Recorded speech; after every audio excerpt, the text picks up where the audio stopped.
activities first, followed by President of Education and Wellbeing, President of Sport, and of course, last but not least, Union President. Each debate will be between 30 to 40 minutes, depending on how the debate is going, and we will try to move quite quickly to the next debate. We'll have a sort of break in between. Each candidate has been asked to do a 1-minute introduction, and then we have had quite a number of questions that were submitted beforehand, and so we have selected a few of those, but you also have the opportunity to submit more if you wish to, through the hashtag CCSU Voice via Twitter. We are monitoring it here, and if your question is really, really good, or if we run out of questions and we have more time for them, then we're more than happy to take your questions. Try to ask questions that are related to the position, and that's why I told candidates tonight is your opportunity to debate with each other. So you can challenge the statement, you can challenge policies that people talk about. So I will leave it quite free to the candidates to do so. You can also see us live by YouTube right now, which is fantastic. And then those videos will then be put up so students can see throughout the week if they what to debate for about if they wish to. These can be accessed if they just go on our website and / election in the debate section. And voting starts tomorrow from 12. So from then on, it's kind of becoming real. It's exciting. So let's invite to the stage the President of Activities candidates. Those are Amelia Heath, Irina Krisake, Joseph Christmas Rook, and Nicholas Spears.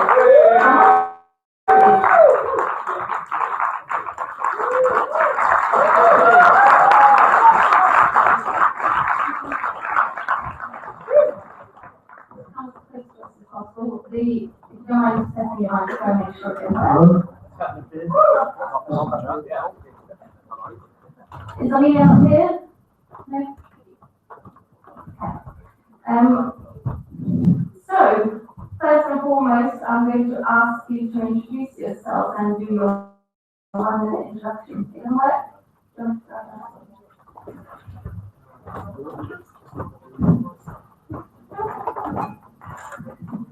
Works. What? Yeah, it's all right. If you turn the red button. Hello?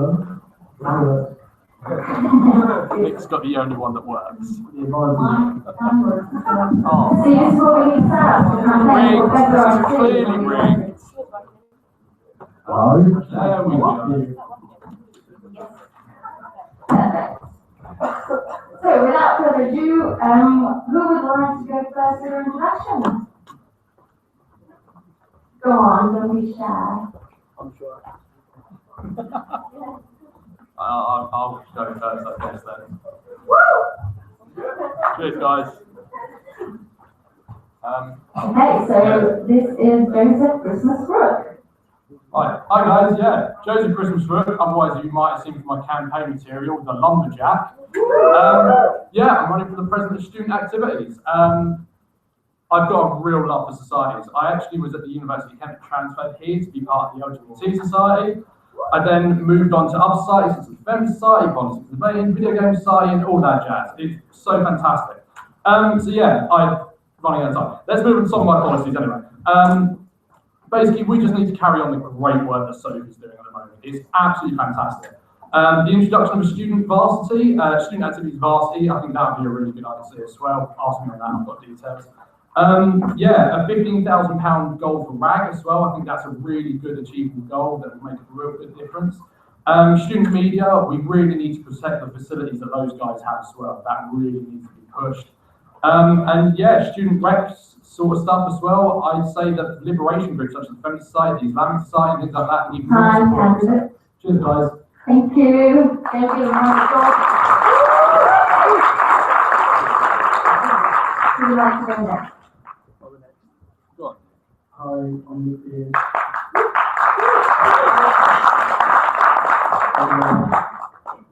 So basically, I want better promotion of our incredible and diverse society, and continue the amazing work Sophie Dudley has been doing for the past few years. And raise more money than ever before, and equality and fairness for all societies, dampen out favoritism, and make sure even small societies and the inactive ones get their voice heard. And celebrate our amazing media team and their achievements. Thank you very much.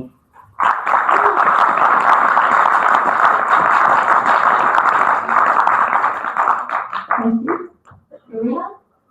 Hi, my name is Irina.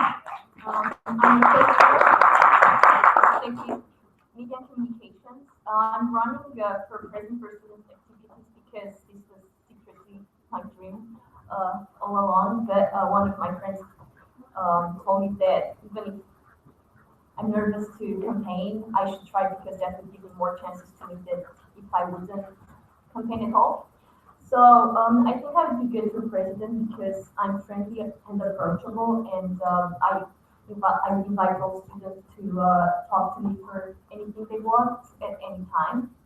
And as a president for student activities, I'd like to organize theme nights, like favorite show marathon, movie nights, in order to give the students who are not part of societies to make friends and socialize.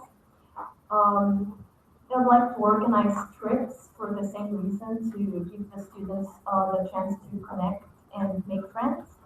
I also Candidate, thank you. Right, so we'll give our first candidate and then go to jump into questions. I'm not going to ask candidates to speak first. I will just leave it up to them to jump in whenever they feel the need to. And if you have nothing else to say, just nod and I can carry on to the next question. So a warm-up question. Tell us about your secret talent. And if you don't have a secret talent, what is your best talent? I'll say that one. Oh, Yeah, so, secret talent. I think the ability to play the didgeridoo is probably my one.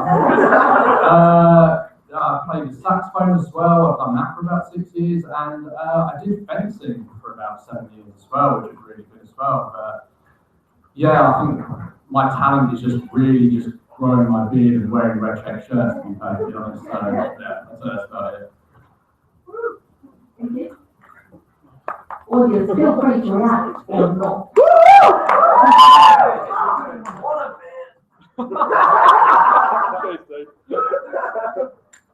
I haven't got a secret talent, but I'm a photographer, and I taught myself to take photos about 2 years ago. Taught myself, and now I do it 4 times a week, and I have to bring that sort of experience to the role. So I'm teaching photographers and videographers to showcase the events that we put on. Thanks.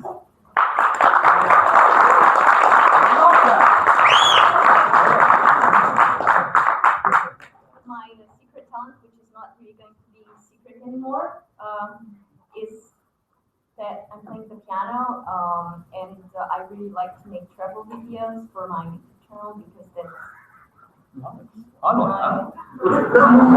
Give me your hand afterwards, I'll follow you. Thank you. We've learned a little bit about our candidates. I hear from Twitter that I'm brutal. Cheers. You are! You are! Oh, apparently I can't be brutal. That's what you told me. Tell us what student activities are you part of at the moment? Oh, I'll definitely say that one. I've had enough, that's not standard. Yeah, so at the moment I'm currently part of 6 student societies, so that's Feminist Society, Politics and Vein Society, Social Society, Video Game Society, and oh god, what's the other one? LGBT. How can I forget you guys? Obviously, they're the reasons I actually came to Christchurch in the first place, transferring from University of Kent. So yeah, got a big love for those guys, definitely. On top of that, I'm also chair of the Union Council. I'm a student rep for my course, which is computing. It's boring. And then also I work down basically as the student union down in Medway for about 10 months as well. So yeah, that's what I do. Thank you. Actually, not part of any of the societies, but is that positive or negative? Because if you think about it, sorry, when you become elected, when you favour a society that you favour a part of, I think it should be fair and equal and everyone, no matter how small society will have an active with both their parts or not, is have an equal voice. And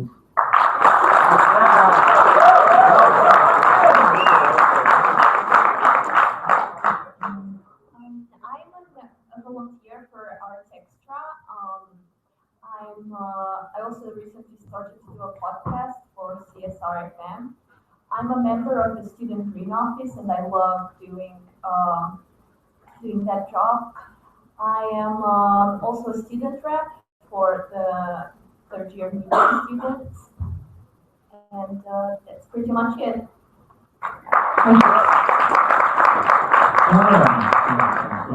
Don't worry, not that. Just challenge the idea of that.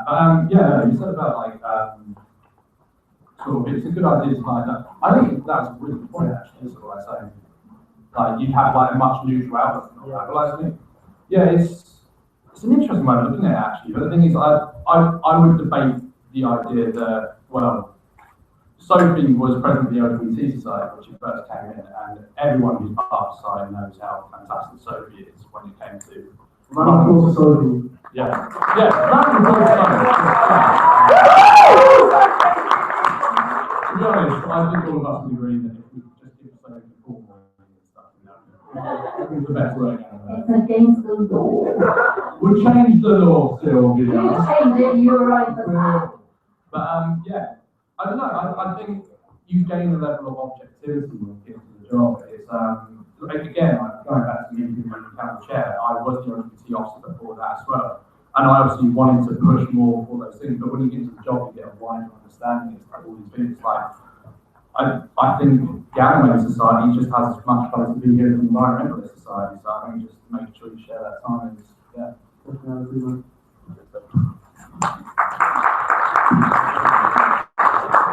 Next question. What is your opinion on society's membership? I think it's great. Oh no, go ahead. You go sure. All right, yeah. I think it's absolutely fantastic. So this year we've seen exponential growth in like the society, paid society membership. It's up double from last year. It's now at a point where it's 1,038 paid members, which is actually only 80 behind that of sport. So this year we've actually seen a real golden era. We've got 56 societies as well, which is like varying degrees. They're all fantastic. We've got 7 in Broadstairs, 2 in Medway. Like Midwifery Society, which isn't even in Canterbury, is the largest society we have with 118 paid members. The growth that we've seen this year is just absolutely fantastic, and I think that's shown through the Student Activities Awards as well, in which just all these people are putting themselves up for these awards, showing that they deserve these awards, and just really celebrating just the great, fantastic work that they're doing. So. What about cost of membership? Cost of membership, from what I understand over the past year, has actually been changed slightly. So from before, the cost of membership was a minimum of £5 for societies.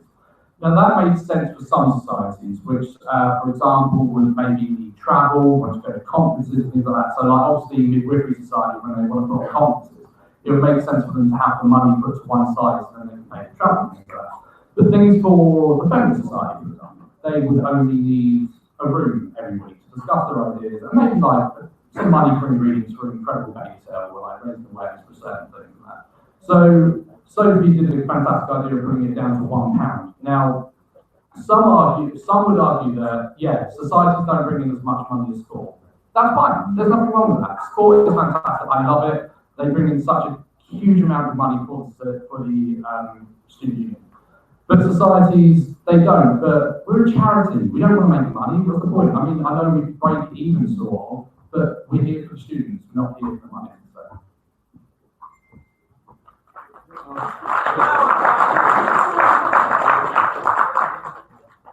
I think societies are a great way of making new friends, and even if you're not part of a society, there's still lots of other activities that we can do, like volunteer. And I was one of those students. I didn't really join any societies, but there were so many other opportunities. So I think that either societies or volunteering is a fantastic way of making the most out of your experience here. How much should it cost though? That's really asked the question. I think it was hard to say because I wasn't really active in society, so I don't think I'm the right person to say that. But it would be ideal if the prices would be a bit lower for students. That's already good though. I would say that's like, I mean, £1 a year, I think that's fair enough, like sort of price at like low price. I mean, obviously, societies have the ability to set their price points for their societies as well. So, for example, again, Social Society only have £1 membership. But then, for example, the Kayaking Society, they're way up there with, well, I actually don't know how much the kayak can get, but they do need to cover equipment and things like that. So, in a way, it's much like a sports team as well. So, again, but we're not here for the money. We're here for like guys to have fun. So, it doesn't matter whether we bring in that money or not. It's, I mean, it's the university's fault if we don't have enough money. It's not society's fault. So. Good, everyone? Yes. So, going back to what you just suggested about university, how will you convince the university and its managers that extracurricular activities are important to the student experience and that they should fund more of it? Well, I'd say that university isn't education. I mean, who comes to university and thinks like, I'm going to knuckle down and just do my degree? Who's not going to go up and see if you have to go there? You're the good guys. You're the one, you're the true guys. But you come here for the start of your life. Like, this is when you start finding out who you are as a person. Extracurricular activities. If you look at your course, I'm one of 80 people in computing, but I'm going to be the one at the end of it who says, like, I'm part of 6 societies. I'm the one who went to be on the union council. So when you sell it to the university, when you think that, when employers look at your CV and think, what's this extracurricular stuff that we're doing? That's what they're looking for in employment. I think £56 per head per year out of your £9,000 a year loan just isn't enough for that.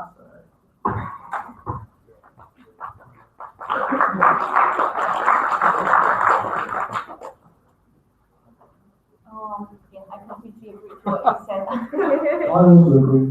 That's it. So, picking up on something that someone mentioned on Twitter actually, extracurricular activities in the university's mind are sports or societies, and a lot of the time the union has to fight for funding for either or in different ways. Which ones are important? Sorry, can you repeat that? So the university considers sports or societies as extracurricular activities, and when they fund the union, they usually have this conversation separately. They don't think as sports and societies being equal and funding them equally. Which one is more important? They're both equally important. Yeah, exactly. Why? Well, they're both extracurricular. You nailed it. Yeah, extracurricular. Extra.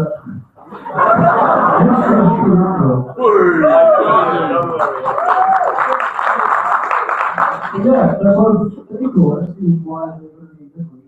And yeah, they're both very beneficial. So how are you going to convince the university to put more money into it? So are they actually funded equally? No. Or is sports funded more? Yeah, sport gets a hell of a lot more funding in the way of society. Like, for example, so they're push to get more equal funding because it's not fair. If you think, for example, like, if you compare sports beds to the student activity awards, there's actually funding from the university to pay for sports fair, whereas the first year student activities awards, they actually had a zero budget. But the thing is, it's the fact that the university sees societies and sports separately is just a stupid thing anyway. I mean, we're different if we're united anyway. We're all part of the same university, we're all part of the same family. And it's great. I mean, I'm proud of being in Christchurch. I think it's a great thing. So I just think they actually just need to stop sitting there stupid fucking offices and actually, you know, get out and see the students, see how we actually live and all that. So, yeah. I think a great argument for this is that it's about taste, the society you choose. It's about what you prefer, how you like to spend your free time. And I think it's not a better or worse way of spending it. It doesn't matter if you choose to be part of the drama society or the football society. It's your preference, and preferences should be treated equally. That's why funding should be equal as well. And membership was equal, so first you want funding. Thank you. Let's talk facilities for societies. There has been a huge growth in societies, but the university only has so many rooms, and not all are actually fit for purpose for the type of society we have. What is the solution? I think the solution would be to organize them in such a way that they don't clash. I know it's not ideal, but it would be a start, just to find a way in which, you know, some societies can meet one day and the other ones on a different day, so that we can use the amount of rooms we have at the maximum, and obviously in time try to solve the problem differently, maybe the way to create extra space. I think it's sort of the line of acting that expose students to have what rooms are free, what can't. For example, like a mirror room, if you go to the adult society. See, personally, I'd say that the problem comes down to the fact that the student union still has a complete lack of funding. If you look at somewhere like, I think it's the University of, is it Essex, I think it is, which have sports is free.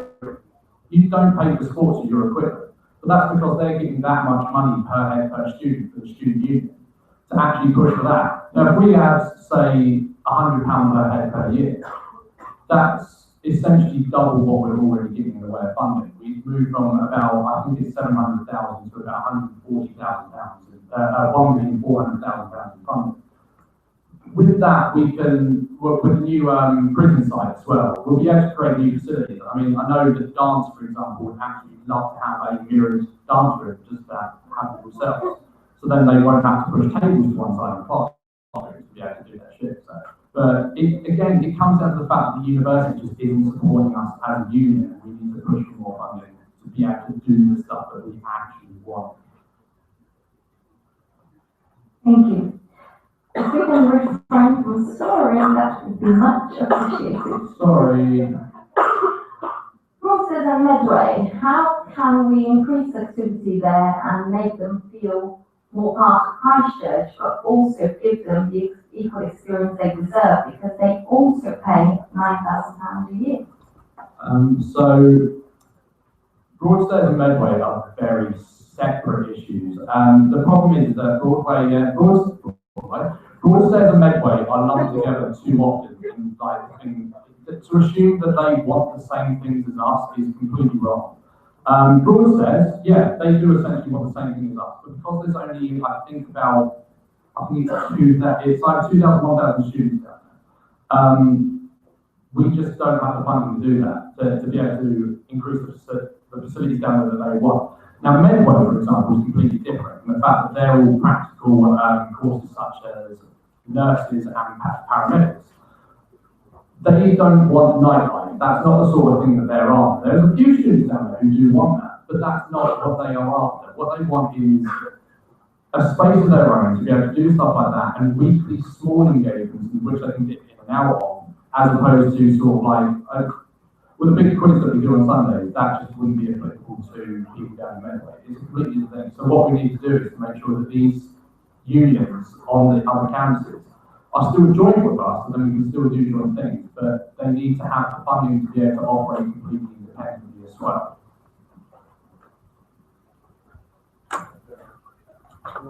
Just like. All good? Yeah, maybe some more buses that go to from the doorstep. Yeah. To bring them, they can enjoy our diverse life as well. I was going to say, because Kent actually does a very similar thing, so if we could get something like that, it would definitely help. I'm going to keep a tally on how often Kent gets mentioned this evening. Should there be a competition such as varsity between societies between Christchurch and Kent students? Absolutely. What a fantastic idea. That's actually that's not a problem. That's on my thing. So yeah, I've actually been thinking about this for quite a while because it's this idea that So W actually conceptualised last year. It hasn't gained any traction, but hopefully that's something that we can implement next year, which would be very good. And there's such a different variety of things that we can do for that. It's sort of video game society can have a Smash Bros tournament or something like that. Politics and debating can have a debate. And then one of my favourite ones would be that the LGBT societies could have a lip sync battle for their lives. I think that would go down pretty well as well. So it's just another way to show off how great our like societies are in comparison to the university. I agree. What can you provide for students who don't have time to go and take part in societies or don't have free time? They might be parents, they might be working. What can students provide for them? That's a bit of what I was saying earlier, that volunteering is a good way to get involved in university activities, but it requires less commitment than society do. So I think that would be a great alternative for people who are more busy, but they still want to dedicate just a few hours per week, maybe 1 or 2. The timetable is really flexible, so that's I think a real solution. What would you provide for students who don't have time? So students who might be have dependent children. You want to do anything for the students? It's going to be, if no one knows society, then they can have to come every week and they do have time. Thank you. Can I give an example? For example, last year, I was one of those students, not with kids, but just a very busy schedule. But I did want to be more than just a student. So I joined the arts extra department, and I was committing about 1 hour per week. I would just go to some of the events we organized, exhibitions and talks at the Sydney Cooper Gallery, and that was great. I'm also part of the student green office, which again is very flexible, and you can dedicate an hour a week if you don't have more time, and they still have events that make you feel part of it. So I'm telling this from my own experience. This is actually something that me, Eva, David, and Phil have actually been speaking about quite a lot in previous meetings. When it comes to kids, especially, first of all, there's no support for students with dependents. So the introduction of a creche would just make so much sense because we've got so many students who are doing early childhood studies who could look after these kids anyway, and that could go towards their course as well. And I mean, it just makes so much sense. It would just give them so much more time to do it as well. Now the problem is, there's a thing with commuting students as well, because I was one originally, and I actually had to cave and move in up here to be able to do that. The solution isn't easy. It would definitely have to take a lot of looking into to try and figure that one out. Thank you. CSR FM. Do students still listen to radio, and do we need a radio station? I do. But you're here to represent students. Yeah. So what I do listen to it. I know that a lot of other students do as well. So I've actually sat on the board for the Student Activities Awards for the deciding who wins the awards and that. I'm not telling anyone any winners. But yeah, CSR got a lot of nominations. regarding the different radio shows, which shows that a lot of people still do listen to it. I mean, from what I understand, there's actually a guy in Detroit who actually listens to CSR at CSR. So, what's his name again? Yeah, Dave from Detroit. He listens to CSR as well. And they sent a t-shirt to him and got a picture and like retweeted on an account and made a big deal of that. So it's clear that there's still the demand for it. And it's one of the largest societies as well. And it's one of the joint things that we do with Kent as well. It's definitely something we should pursue. And we should be showcasing it more. We need to be playing it on campus more. We need to be playing it in the SU. We need to be just getting people listening to it as well, like pushing it on our students as well. Yeah, I agree. Not enough people know about it, at least we'll know we can just start getting played everywhere. Yeah, I think if we would, as my colleague said, if you would promote it more, that would be great. Because I didn't know how good the music is, how good the music they plays until I accidentally listened to it. And when I did, I fell in love with it and then I kept listening. So the best thing we could do is just get it out there. People will see that they have great shows and keep listening. Some people think there is rivalry between particular societies and particular sports. Do you think this is true? And if so, how would you fix it?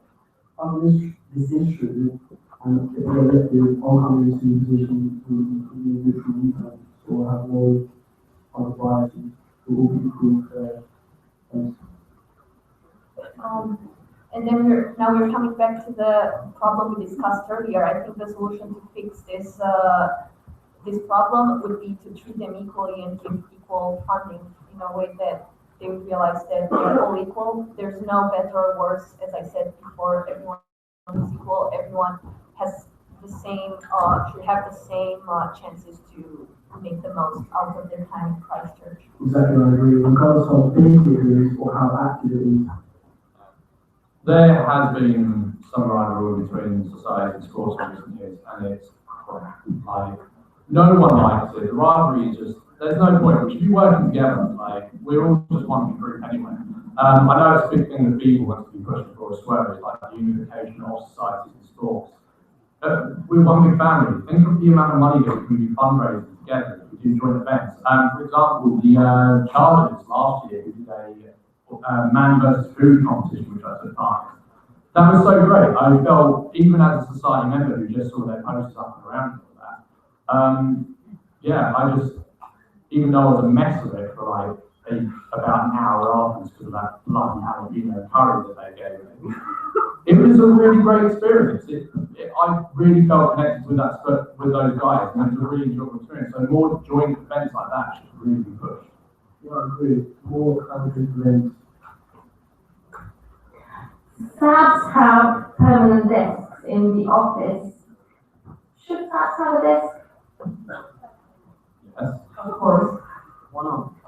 Because some people are saying that they can get out and they just tend to sit on email. Yeah, there's going to be times when you need to sit at a desk and do some work. I mean, there's only so much that you can do on a laptop. I mean, I'm a massive advocate for having the staff sitting in the student lounge or sitting in touchdown or something like that, and preferably having half the staff room taken up so we can have an actual student hub on campus to be sitting in there so then we can be talking to each other and things like that. You know, shush, I'm not saying anything. we'll talk after. But yeah, we still need a desk to work in. There are times when we need to be left alone to get on with some stuff. I mean, but primarily we do need to be out amongst the students, but taking the desk away. What's the point? I'm not trying to people. It's like when you're trying to do an essay, like you're a lot more efficient when you're at the library. We know that work is specially allocated to do work. So it's the same with the office. You'd be more efficient at the space, which is especially allocated for that than anywhere else where you get distracted. But as my colleague said, a balance of both would be ideal. Last question. If you could only change one thing as a SAB in office, what would that be? More money. I love what we've got so far. I think it's honestly fantastic. I know I keep hammering on about how much money we've got, but it just ain't enough. But yeah, if we just have more money, we should just push everything. I mean, like if we had more money, sports could be free, society could be free, could be provided with everything that we need. Like we wouldn't have this accessibility balls that we've got at the moment, polo farm, we just can't get in and out of it without a coach. It's like there just needs to be more money, and then we can just like really refine and expand that incredible sort of like nutty goodness that we've already got. Yeah, just give us more money, Jimmy. Come on, seriously. You make $3 million a year profit. Give us some. There's one more change to be better promotion of the society. We have so many amazing and diverse societies when you call the WWE Appreciation Society. Yeah. I don't know about that. How many people will join? Yeah, just one. That's it. And then also the service skills society, there's just so many that nobody knows about. And if we actually teach these members of the committee how to share their achievements and their actual society through social media, and more members just really get. Yeah, that's a lot of feedback that I've actually got back from like some societies is that they just don't get enough in the way of media training. So it's sort of like when it comes to what they're like experience in the 3 years and whatever it is to know.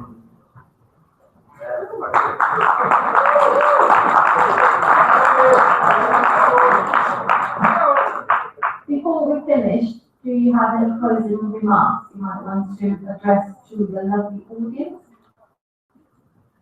I would like to thank everyone for coming here and for supporting us, and I'd like to thank you too for being great opponents. And it was a nice experience, no matter what's going to happen tomorrow. I'm not that it's important I got to meet lots of people.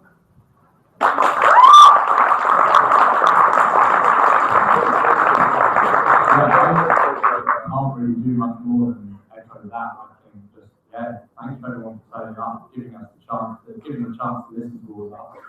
And yeah, just hope you enjoy the rest of the debating on that. So, see you later.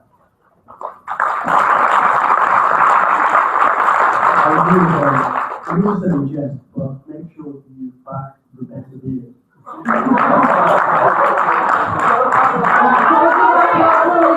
the candidates for President of Student Activities, thank you very much. We'll take a short 2-3 minute break, and then the candidates for President of Education and Wellbeing can get ready on stage, please.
One more time.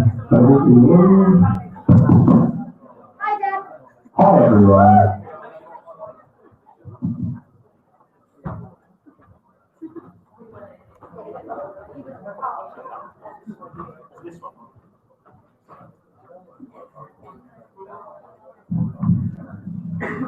Two more minutes, please.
If you'd like to take a seat,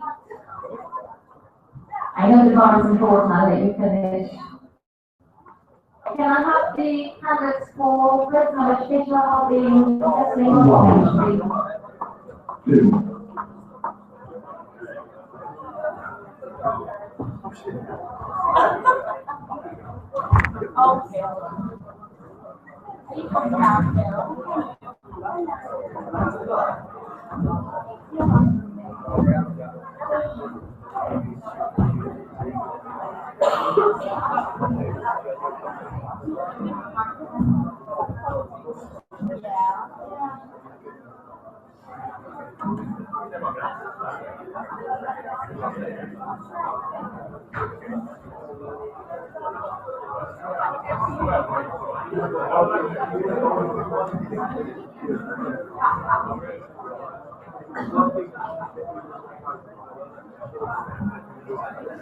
Are we ready to begin? I'm talking to the audience. Yo, Christmas. Right, we're ready to proceed with the candidates for President of Education and Wellbeing. And these are Harry King, Kaylee Bland, Kerry Boyd, Nicola Ward, and Philip Simmons. I would ask you to try to speak as close to the microphone as possible because that way YouTube can also hear you. And Harry King unfortunately couldn't be with us, so as part of the 1 minute introduction, I've allowed one of his campaigners to come in to do his introduction for him, but I didn't think it was appropriate for someone else to debate on his behalf because that wouldn't be a true reflection of the candidate himself. So unfortunately, we won't be partaking in the debate. What we're going to do is allow you to do your 1 minute introduction. I'm going to start with George, who's speaking on behalf of Harry King. Hi everyone, just here for Harry. Is unfortunately can't be here today, but just a little bit about him. He's a first year on an adult nursing program. He is a representative for the program itself. He's passionate about helping every uni student through the 3 years here for the experience. He's passionate about the experience of students and what he can do for them. He's here to help everyone. He has a natural flair for leading and he's a positive influence on many people that he meets. Since coming to uni, I met Harry on my first day here, and I know that he's got great student engagement. He can talk to anyone, and he'll talk to everyone, and he's a really great person. And I'm hoping that everyone can trust him. So please vote for him. Thank you. Thank you, George, for being brave and doing the introduction. Who would like to go next? Please speak closer to the microphone. I'll go. I don't want to go. Yeah. Hi, my name is Kaylee Bland. I appreciate a lot of people probably don't recognise me. I'm a final year I'm a science student. I've been at Christchurch for 4 years and I've had an amazing experience here. I originally studied art and I was really lucky to have been given the opportunity to go on to study science. So I'm really passionate about education and the sort of things that I really want to promote in this university is the support well-being, the support well-being. I'd really like to get some more funding for them because they're a really vital part of this university. I've used them myself and I know that a lot of people use them. And also a lot of more transport for Broadstairs and Medway students because they have the opportunity to use our facilities. And 24/7 library because I study at like children in the morning, so I feel like everyone else should have the opportunity to do that as well. Thank you.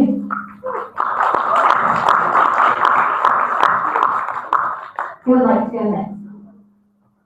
Yeah, my name is Phil Evans, and obviously I'm running for Education and Wellbeing President. I'm very passionate about the role because my history is sort of in wellbeing and also my degree on third year education study student. Before coming to uni, I worked as a mental health support worker for 3 years for a variety of mental health illnesses amongst adults. And I'm also a group president, so I've been involved with the SU a lot and I sort of know how it runs day to day, so I feel like I've got experience there. Two of my manifesto points that I feel are crucial are having an on-campus student lounge, because obviously having our students union away from our campus, I feel we need a relaxing area for our students, which has worked very well at other unis, such as Birmingham. And also 24-hour library during the closing few weeks of terms. I feel like when deadlines are bunched, we do need 24-hour services to our uni and our library to maximise everyone's learning potential. Thank you.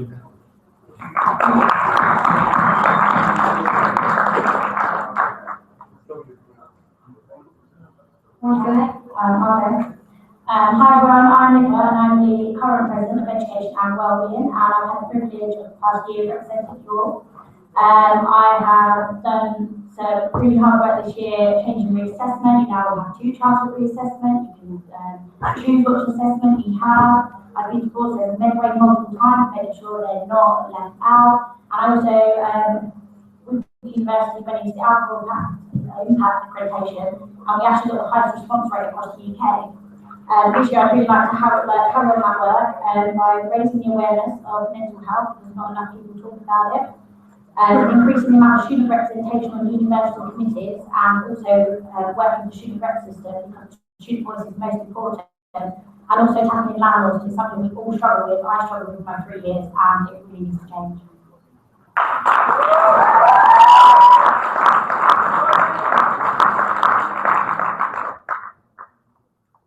Hello, my name is Kerry, and I'm currently a third-year student studying business education studies. I'll keep it quite brief because I know you want questions and stuff and the interesting thing.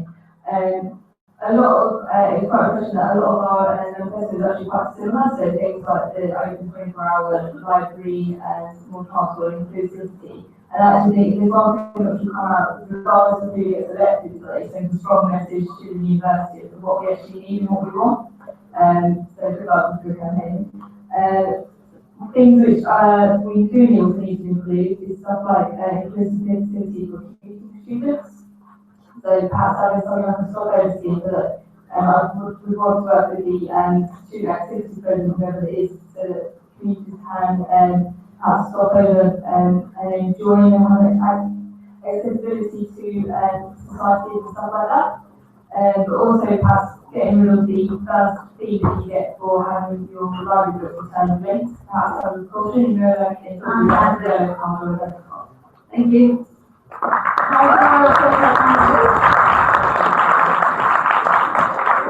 a warm-up question, would you rather be a jack of many trades or a master of one? I'm going to take this one. I'm definitely master of one, because that trade could be in anything. You could be like the ultimate master of martial arts.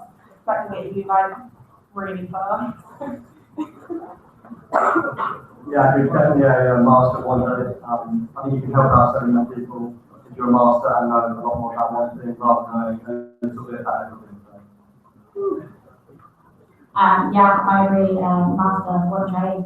I think it's better to have a lot of knowledge and help people rather than have little knowledge and help everyone. I'll be the opposite. I'll be a jack of all trades so that you're flexible in order to adapt to different environments.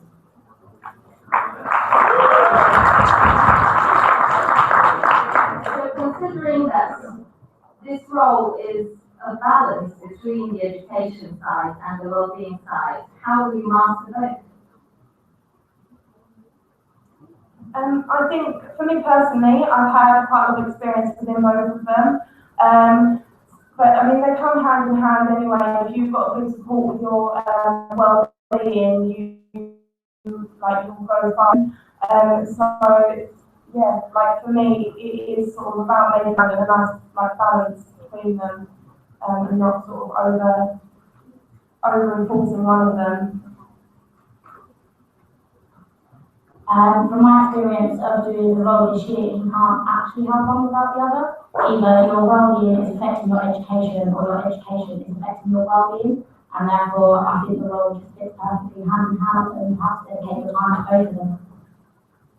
Yeah, again, with my part on well-being and with mental health, I think I understand a lot about well-being with individuals, so I feel like, and with being an educational studies student, I feel like I can balance the two well, and again, yeah, you can't put one together.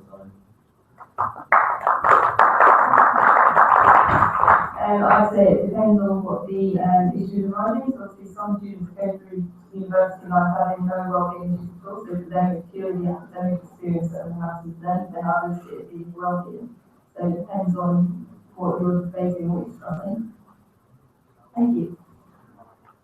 Why, if sabbaticals to our representatives of students are being paid, student reps aren't?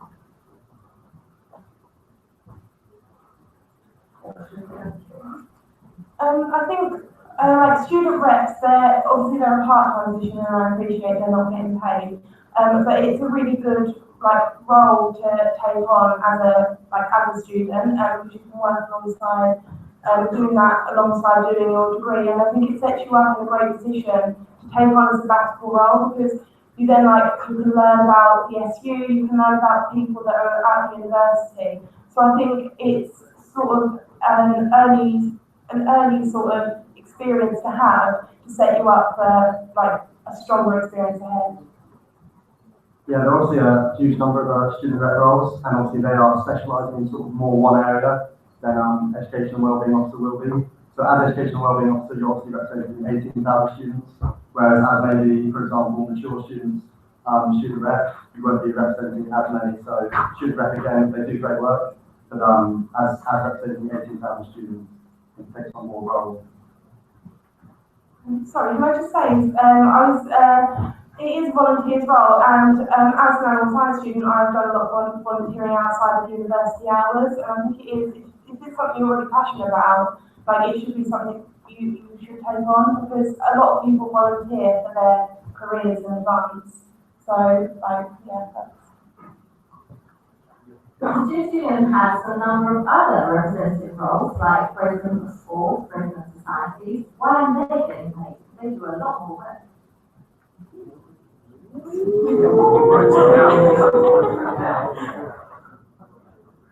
Again, I think it does come down to sort of actively volunteering for your future careers. I am on the committee for a school society, and I really enjoy the role. I really enjoy being able to work with other people. It's a shame that you don't get paid for it, but there are some great advantages of doing it. Obviously, it's something great that you get to put on your CV. You have really good experiences. You get you get to be part of a team. So yeah, it's sad that it isn't necessarily a paid role. I think you do come out with some really good advantages at the end of it.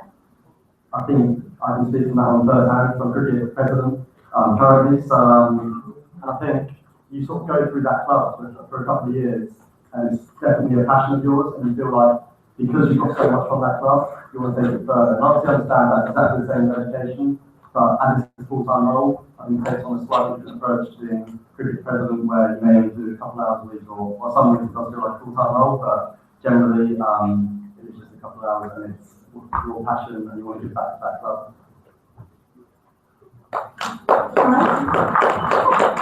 I think I'd like to hope that if you go for a position such as a student rep or a president, that the only reason for getting it wouldn't be money. I think, sort of similar to what the other candidate said, it should be a passion thing, and you should be wanting to do it because it either betters your career and what you came to uni for, or because you're helping others as well, that's sort of leading them. And so I don't think money should be the sole reason, but it doesn't mean that there can't be any sort of reward for doing these positions.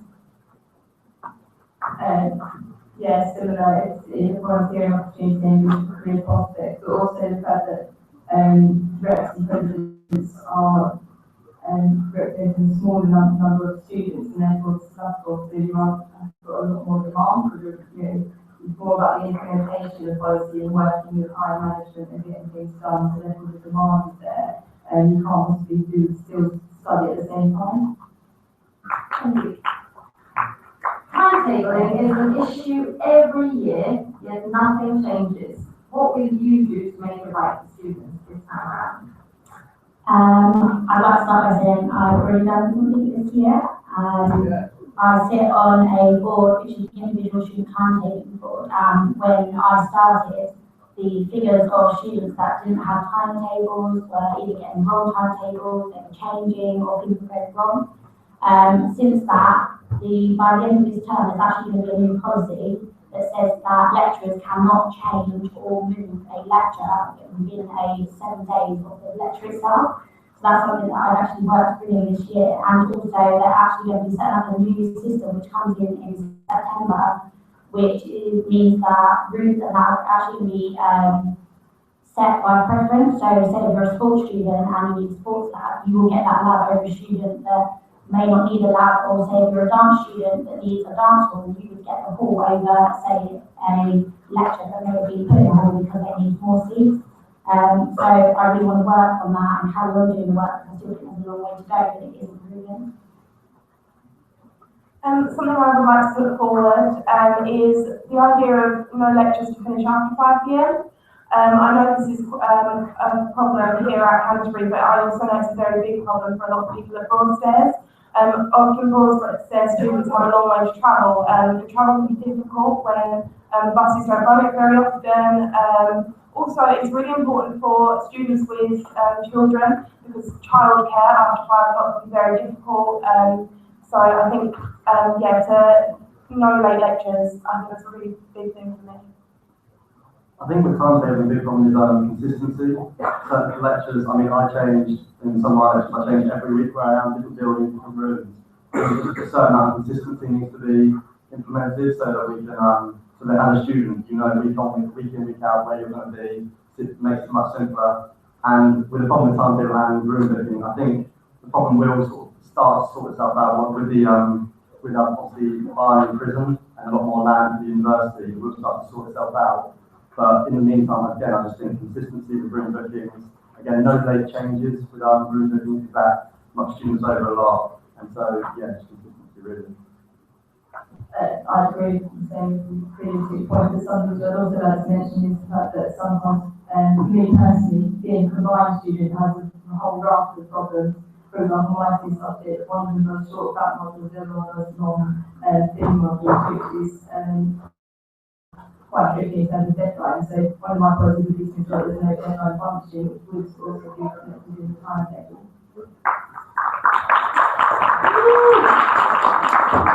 All candidates mentioned what they would like to happen. How would you actually make it happen? I think it's really important to speak to lecturers, and I'm obviously that on behalf of a lot of people, because if they don't realise what the problem is, they're not going to be able to do a lot about it. And if you can put these measures in place as early on as possible, then hopefully it would be fixed before it becomes a massive issue. Working with Laura Curry, obviously the academic register, yes, working alongside her, talking to her, speaking about the problems on behalf of students, making sure, giving student reps more power so making sure that when student reps want something done, it does actually happen. I think that will change. If more students are given more power, then these issues will be sorted. I think it's important to gather feedback from students. I've learned from that this year, it's all very good going to a lot of meetings and saying that we're representing students, but there's 18,000 students out there, and 18,000 students are much louder than one voice. So I'd really like to carry on things like the challenge us cards that we do, because they actually can be really handy when I can go to a meeting and present it and actually say, these 600 students have said the same thing, you need to do something about it, and have that evidence behind it.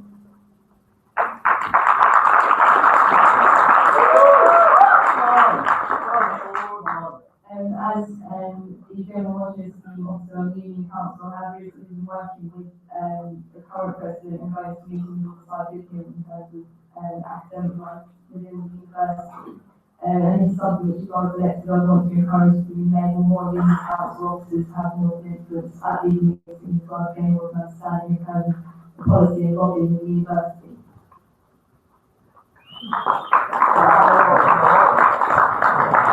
Should students act as consumers and demand more because they're now paying £9,000 fees? Yes.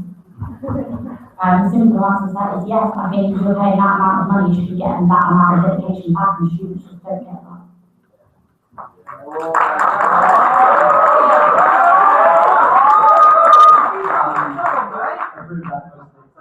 I think students should still be customers. The reason why we come to university is because we want to learn more.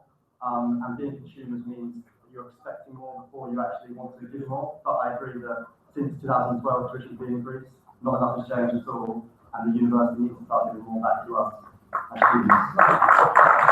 I think these guys have nailed it. Yeah, I would agree there. You're making an investment into your career in the long-term future. So a way to do that is to be more political. Yet students complain that this union is not political enough. if anything, to sports audiences. And one of the positions that can be more political is yours. How are you going to make that actually happen and how? The students want me to be political and go up to London and take part in a march, or want me to go and talk to local MP, I do it because that's what the students want, and that's what I'm here for. I don't think it's for me to be political, I think it's for me to follow what the students want me to do. If they want me to be political and they want me to go towards a certain way, then that's what I do.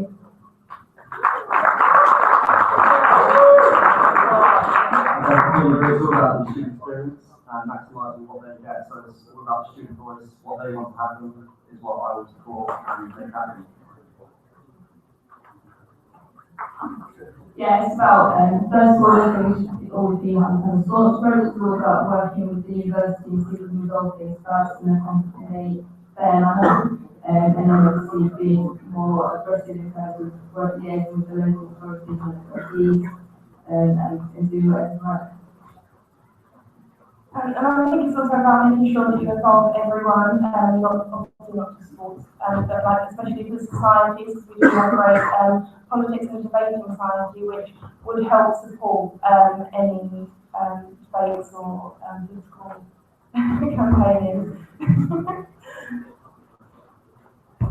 How do you feel about the university charging students for other benefits, such as the gym or fringe credits, when they're already paying for their degree? So something I taught this year is printing credits. As a student who did education, when I had to print off stuff such as policies or the EYFS, they could be up to something like 150 pages each, and it was costing me something up to £15 a week just to print all these things that I actually needed as legal documents for my course.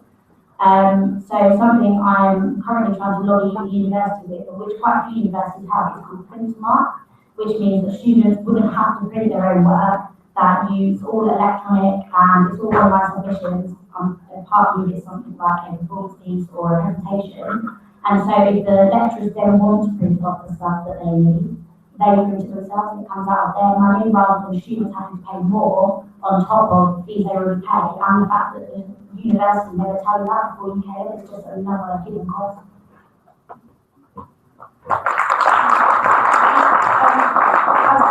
We have spent a lot of money on things, on equipment, lab coats, scalpels, things like that. And I really think it's important that as we are paying £9 a year, we shouldn't have to pay for those types of equipment because, like, we're not allowed to turn up to a lecture without them.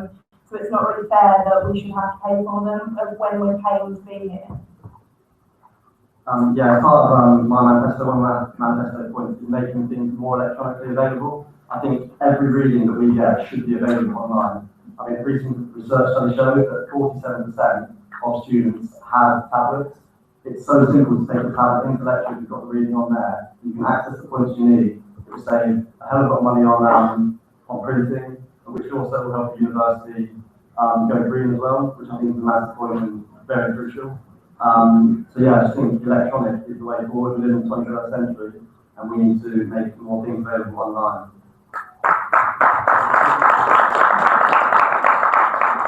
actually quite disappointing that we're not already there because I live with a primary ed student and a lot of their work is already marked online, so why can't ours be the same? Like primary school can be more advanced than university, but we really need to up our game.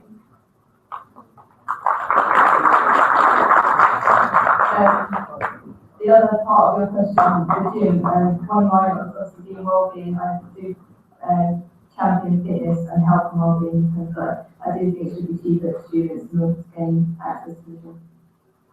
I think the massive problem with our gym though is that it's too small for the students, like for our students to really get on, like how many people can really fit in our gym. If there was a bigger gym available on campus, you could then reduce membership fees by a lot, because a lot more members could then join, and that would cover the cost in itself. So do you think the university might want to charge students more for a bigger, better facility? Would you agree with that? If you had more members, that should cover the cost in itself. So if you could like quadruple the members, then you could like reduce fees by 4 times as much and still be bringing in the same amount of money. To address men's football, I shall be reading a tweet, is there not about Ali Brown or Drake? But one that was actually really about this was how would you campaign to get more money for the union if we're so underfunded? I think it's about making a point to the university about university not just being about your education. We have so many students that take part in extracurricular activities such as sports and societies, volunteering, student rep, and they're things that also add to your CV, add to who you are as a person, and sort of build up you as a person as well. And I think the university don't recognise that. I think it's about more of us standing up and letting them know that actually that is a really good part of the university and that it's not okay for them to just ignore it any longer. Whether that takes a protest like we did outside SLA, whether that takes getting people to sign a petition, or whether that just takes us for Sam going into a room every week and debating with the university. I think as long as it happens, it doesn't matter how we do it, we just need to make it happen. I think this also comes alongside with being more political. I mean, Nicola's right, we should be going out and protesting more and just telling the university exactly what we want. Because the more we shout, they can't silence us. So be loud. If you want something, be really loud about it. I think this point massively lines up with what Christmas was saying during his. I mean, we need to push the university for more money for the students' union. I mean, £56 a year isn't enough when you compare it to the Kent union. Yeah, that's a buzzword. They get £155 a year. So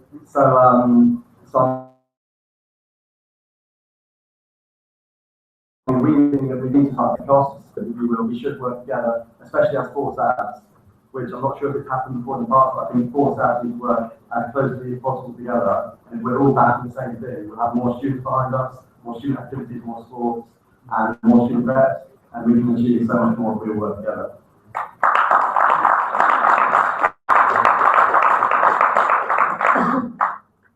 And I also think that we should promote the union a bit more, so what we do and what opportunities are out there. I did my first 2 years here, and I literally would turn up to lectures, do my study stuff, then go home. I spent no time on campus whatsoever.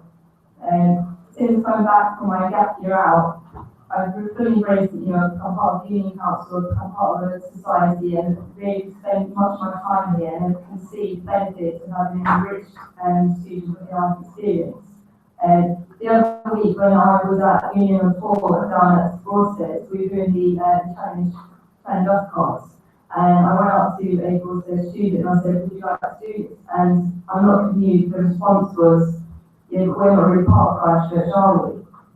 And I think that just said how much of a lack of unity that there are across the three campuses and how much more that Christchurch Student Union can do to engage more students in becoming it. And I think by engaging more students, you become bigger, and therefore the university won't be able to miss you because it will be so huge, they will have to go and do more money.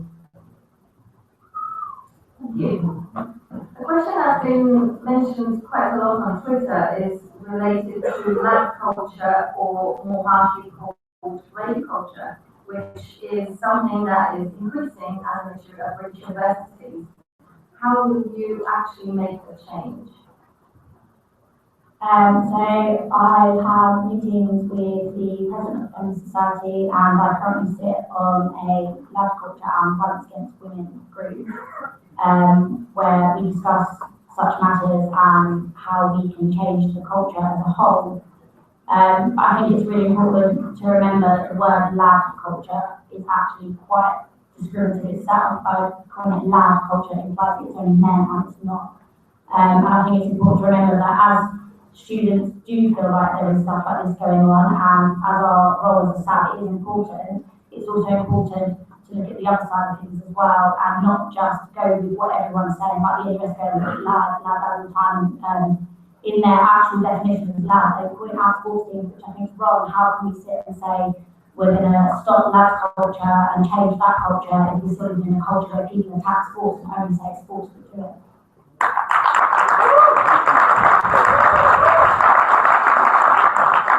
Yeah, I agree with everything you said. It's actually a much bigger problem than just university or private level. It's a national problem, really. It's a very new concept, I think.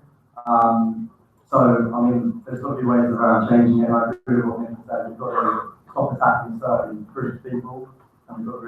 that it's not just sports doing this, we've got to sort of manage, like, sort of, if it's individuals doing it, then they should know, like, people should know about it, and they should stop doing it.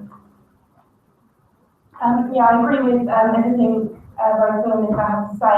And I also want to say that actually I don't think it's an issue at all with any of our societies, because they form part of the community, and I've been in a position before where actually like a friend of mine's had society to help her when she's been in need. So I think it comes down to a point of talking to our, like, not just inside the uni, but our local area council as well, because if we don't work with them, they're not going to be able to do anything about what's going on within, because it doesn't always happen just from within the university, it can happen from without. So I think we need to work with our local services just as much with our university. Yeah, I agree with all 3 points. And something which I've also like mentioned perhaps, maybe the introduction of something like a men's officer. Not because if you've got feminist officers, feminist society and feminist officers, that's all well and good. However, I think we need perhaps a men's officer to input a positive role model. I think that's what we need, rather than just sort of slandering people. But if you have someone who is to have a positive influence as to what is expected and what is decent in society, and I think that would be helpful in terms of gender balance as well. The union has a gender equality officer, so what will their role be then? I think if you're going to be fully balanced, I don't see why you should favour one gender and not the other.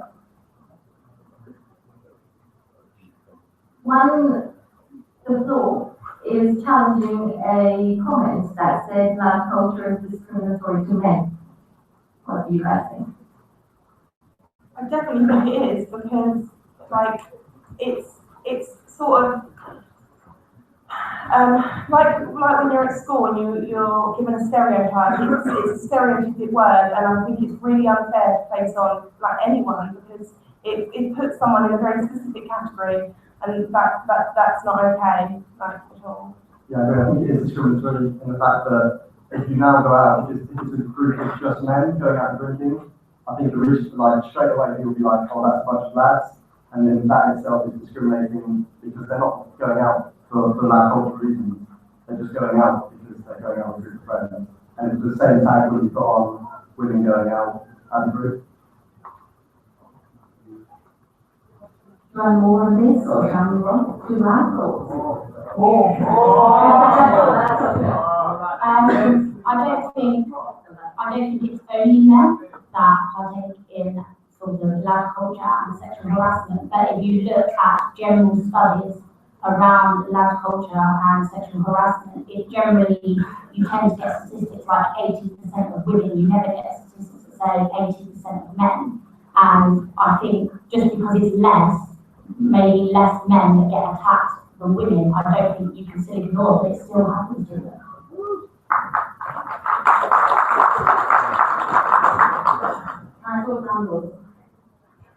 Every year we get sad saying we'll stamp those people, we're going to tell them what's wrong, we're going to name and shame them, and then nothing happens. People still rip off students, people still live with mold. It's real out there. What are you going to do about that? Yeah, I think it was a great start this year with the one campaign against SLA. I think that was a great start. My problem would be that was one campaign that helped out a small minority of students, and then it wasn't really taken any further this year. I don't think anything else really happened big enough to really make any changes. Changes that I'd like to make it, so I try to get every single student, every single landlord that every single student has, fill out feedback rating form on them, and the student's union can post these feedback rating. Because if you say, if there's a certain landlord that's regularly getting 2 out of 10, and they're regularly, people that are regularly living with mold or regularly living with problems, if that's posted by the student's union, other students will see that, and they will stop living with those landlords and force them to make the change that needs to happen. So something that I'd like to do, and I do agree with Phil, we did a process at the beginning of the year, but the thing with housing is it's very easy for the council, and myself and Sophie attended a council meeting where there was a lot of landlords there, and you almost feel like you're fighting a losing battle because constantly the council watching about all these landlords with like to their meetings and these resident associations, and they never want to hear what the students have to say. So I think it's about time we start saying what we think about landlords, and I'd really like to join up with a company called Movement, which a lot of students' unions and universities are now using, where because it's not actually joined with the union itself, we can go online and effectively say, you know, within reason and the law, what you want about landlords, and so, you know, we don't have all these laws saying we're not allowed to smile, etc., which we do in the union. I think it'd be a really good company to sort of join up with, so that students can actually go online and say what they think of landlords, and then, you know, landlords might actually start realising that the louder we are, the less students they're going to get, and they need to change.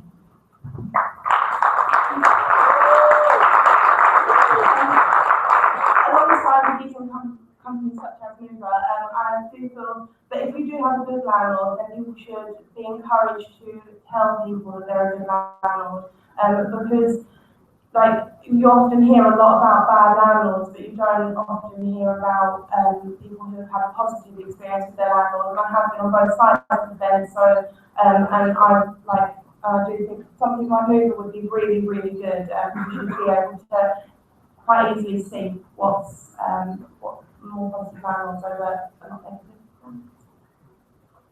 Yeah, I do agree with the rating system. One thing that an idea I had the other day would be perhaps, you know, we've got like the Golden Apple award scheme for good lecturers and the staff and stuff. Perhaps we should have something similar for landlords, so that you know, if they're a decent company, a decent business, they will want to be regarded as highly recognised by students, and therefore it might motivate them to actually improve the service. Thank you. I think we can all agree that we want to lower prices for housing. What are you going to do about the fact that the university charges just as much as another union on university for accommodation? So we did some research the other day and actually found that 45% of our university student accommodation is actually higher than private rented accommodation. And once again, I think, you know, if we can go and move them and say about, you know, the prices of private rented, why can't we go online and say about the prices of our university accommodation? I think it's actually quite disgusting that some of our accommodation is up to £158 a week. In fact, there are flats in Parham at £191 a week, and they say you should spend a third of your earnings a month on a sort of like housing and rent, and that would mean students would have to be earning 27 grand a year just to afford that. How that is okay, it's just not okay, and I think it's about time that we don't just start standing up to landlords in the community, but we start standing up to the university as a landlord as well.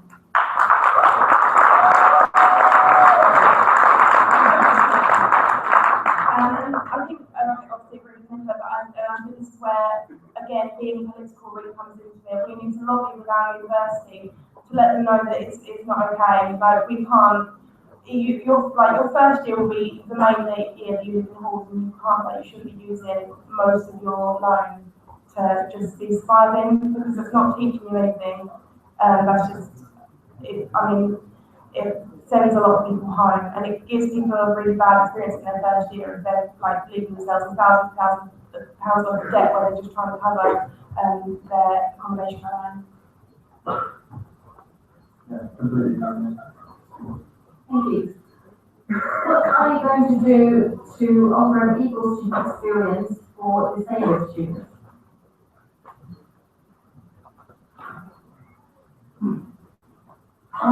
So I think it's important to not only help disabled students themselves, but to talk to students who aren't disabled and to make them aware how they can help. Because something that I've noticed throughout my time at the university is quite often disabled students around the campuses are being helped by other students, and it's that peer-to-peer support that actually gets them through university, having someone who may not have a disability like them, but someone who's willing to just sit down, listen and understand. And as someone who's got like mental health myself, I don't expect people to know what it's like or that, but it would just be nice for people to be a bit more aware and to just sort of like be, listen sometimes and just be a bit more aware that this does go on. Some people have got disabilities, some people do have mental health, and that is okay. There shouldn't be a stigma around it, and sometimes there is something you can do to help. I think it's also really important to get them involved in society, because I know a lot of people would may feel uncomfortable. We have a disabled, she's cerebral palsy on the equestrian team, and we have given her the opportunity and made the adjustments that she can still ride. And I think every society should bring that in and make sure that disabled students are accommodated for. I think it's Dawn that actually has no disabled access at all above the bottom floor, which I think is a terrible thing. I think what we need to do is just push and promote as much as possible, make every new building or everything we can do as possible is promote, make it equal for disabled students. They should get every single right that we get. There's nothing different between them and us, and they need as much as possible everything the same as we get, same access to everything.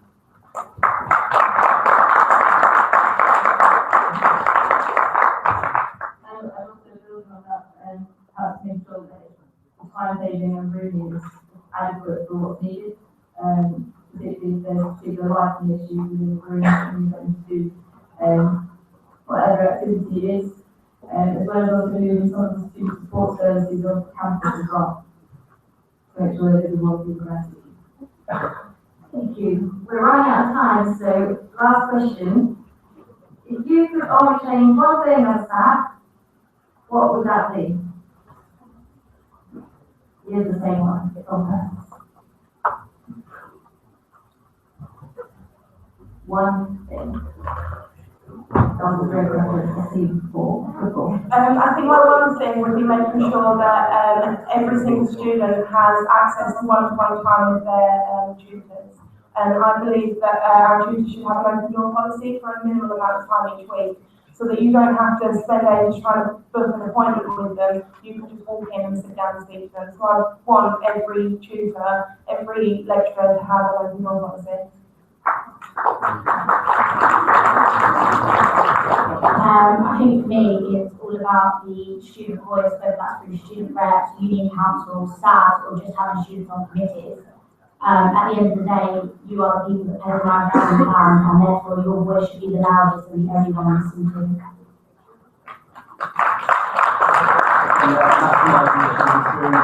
Getting the absolute most out of the £9,000 we pay a year. So through all everything I said in my manifesto, 24-hour library and greater access to online materials, meaning that we get as much as we possibly can as students.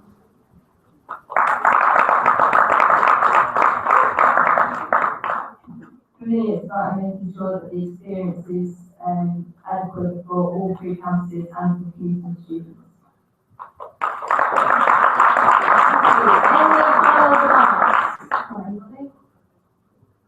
Just thank you very much for the support and hashtag feel the role.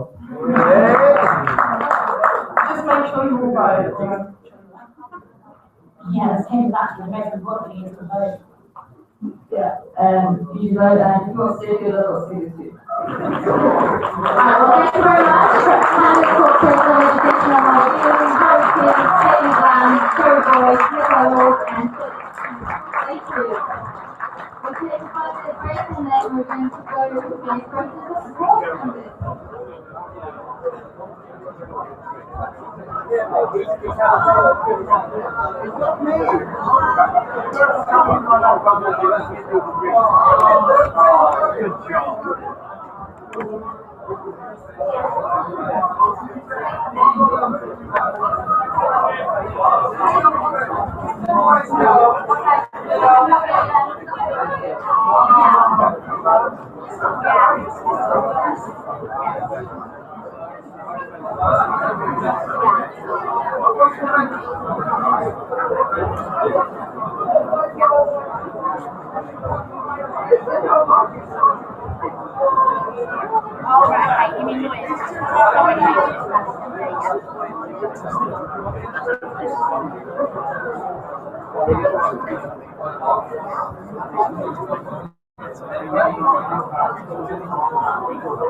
Anyone else on that? More research center. It's something we can't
to the sun now. Coming up with social work. Yeah, I mean, I'm proud of everyone's here. I was like, having stuff to say, and then coming to us at that point, and then to see you all.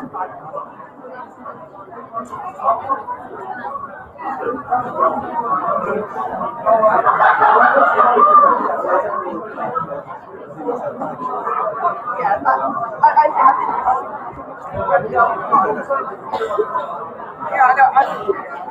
I think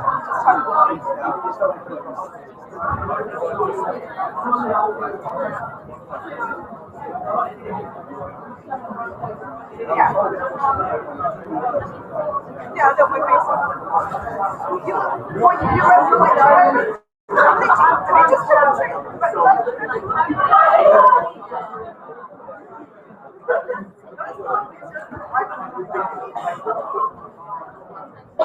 now, channel the anger that you had in the opposition.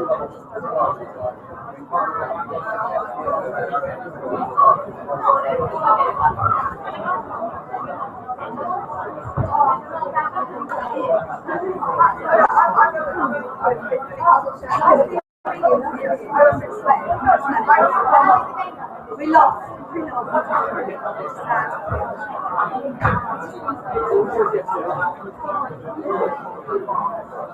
Sound like literally to represent sports. I think that's like a good image. It doesn't feel like a good image.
In 2 minutes.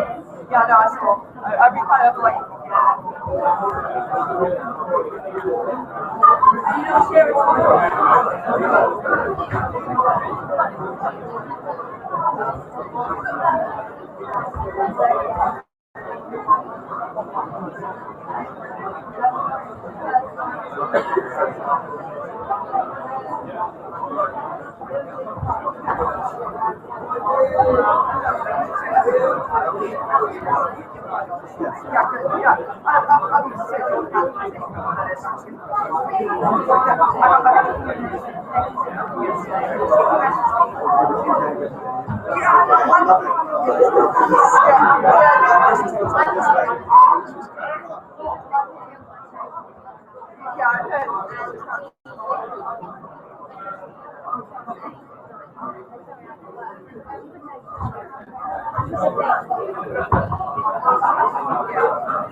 Never had a good reason soccer, which is like really awful. And this is oh gosh, like I forget my own gosh.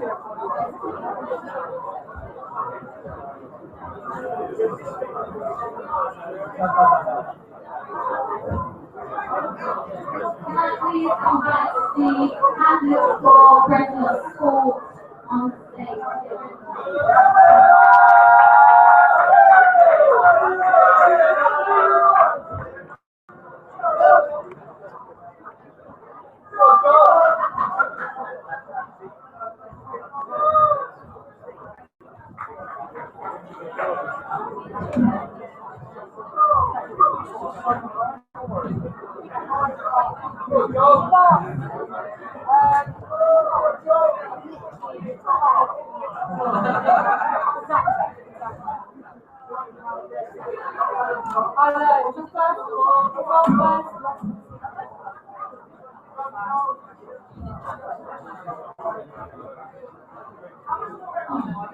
Is the audience ready to begin?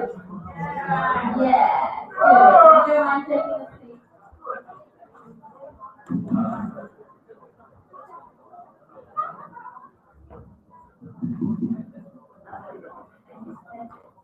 So we have the candidates for President of Sport, Viva Tuta, James Vilna, and Joel Grant.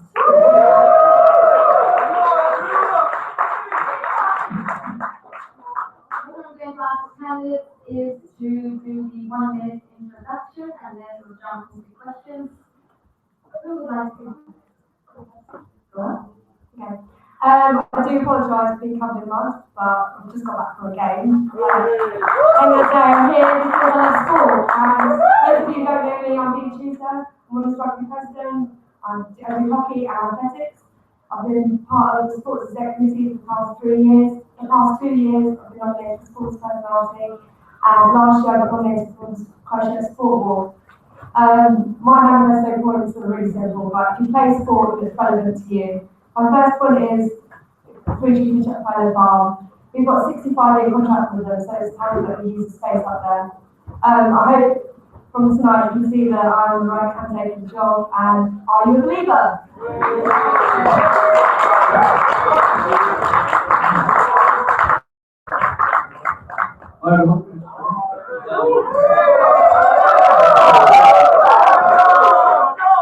Firstly, Academy has been such a fantastic place for me. I love this place, and I really want to give something back. And secondly, I think I can make a difference, and I'm totally motivated to do so. As to why you should vote for me is I have a plan and I can deliver it. I'll work my socks off from day one. I have 3 years of experience as a player for Super Sport, and I know the challenges currently Emily Barron is dealing with. So I understand the issues and the people involved. And so I hope you'll put your trust in me as your next sports person. Thank you.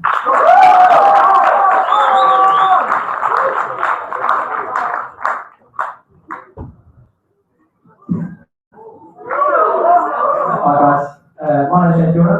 I'm currently co-president of men's football. I sit on the sports executive committee with Viva as well, and I also am an ambassador for Play Sport, so my spectrum of sport is very, very big.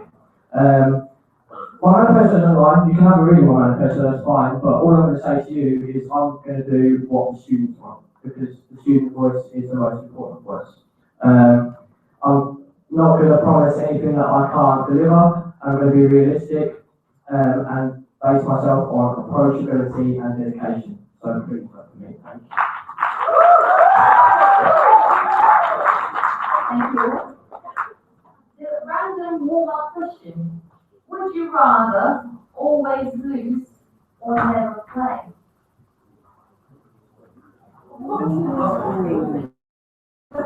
I think it's important to always take part in sport. I mean, what's sport about? If you're not a player, it's a winner and a loser, that's how people should look at it. You go into it because you want to win or lose, and you have to accept if you do.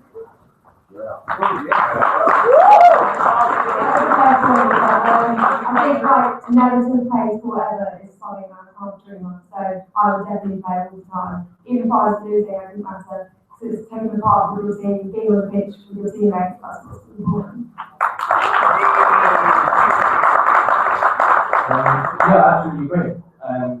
Sport is something that's absolutely molded me as a person, brought out employability skills and stuff like that, and that's not through winning, that's through playing sport. So that's my answer as well. What's your stance on continuing the sports relationship with club chemistry?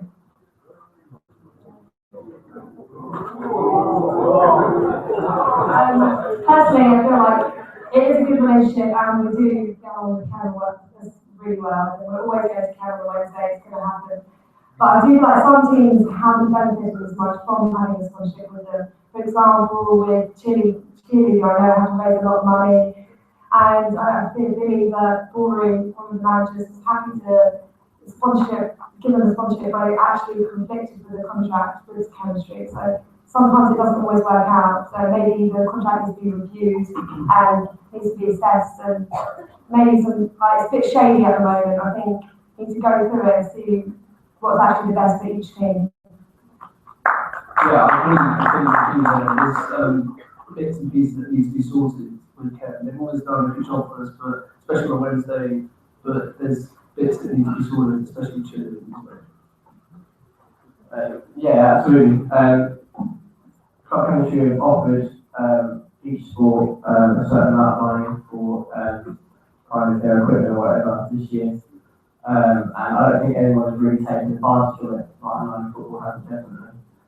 So I think it's good to have it there, but then there's no reason why I shouldn't be giving it to us anyway. So, like the others said, yeah, I think the relationship is good, but the contract is definitely negotiated between us, like sponsorship wise and like. I'll also say that I don't think the contract is actually that well reviewed, because I know some people, for example, have applied for the development fund every month for so far since September and haven't heard anything back from chemistry. So it's, it still needs to be reviewed. So yes, they're giving us money, but are we actually seeing it?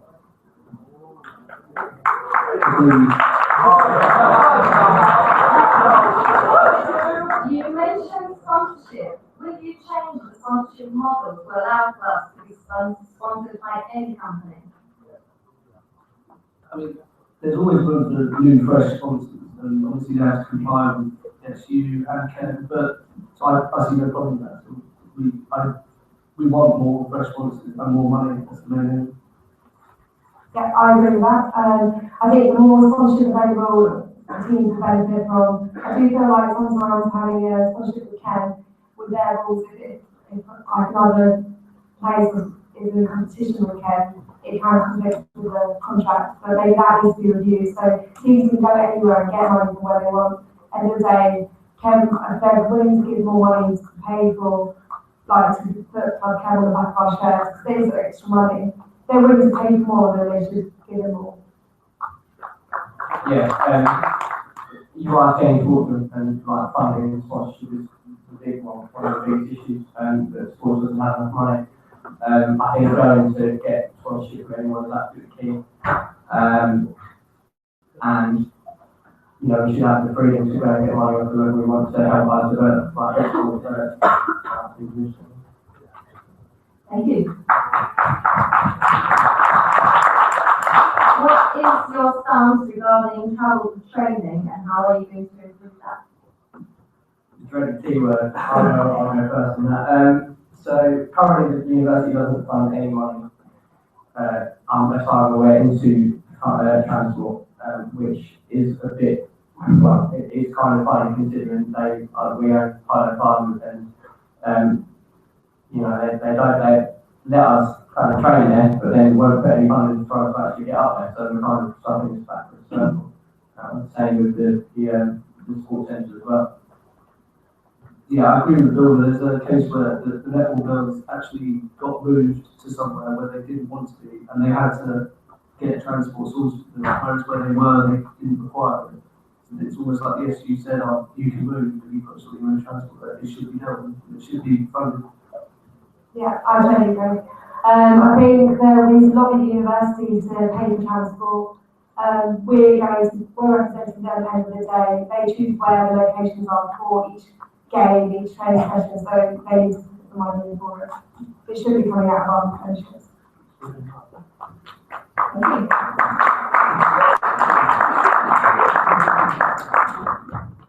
Is crash ship sport about elite or about participation?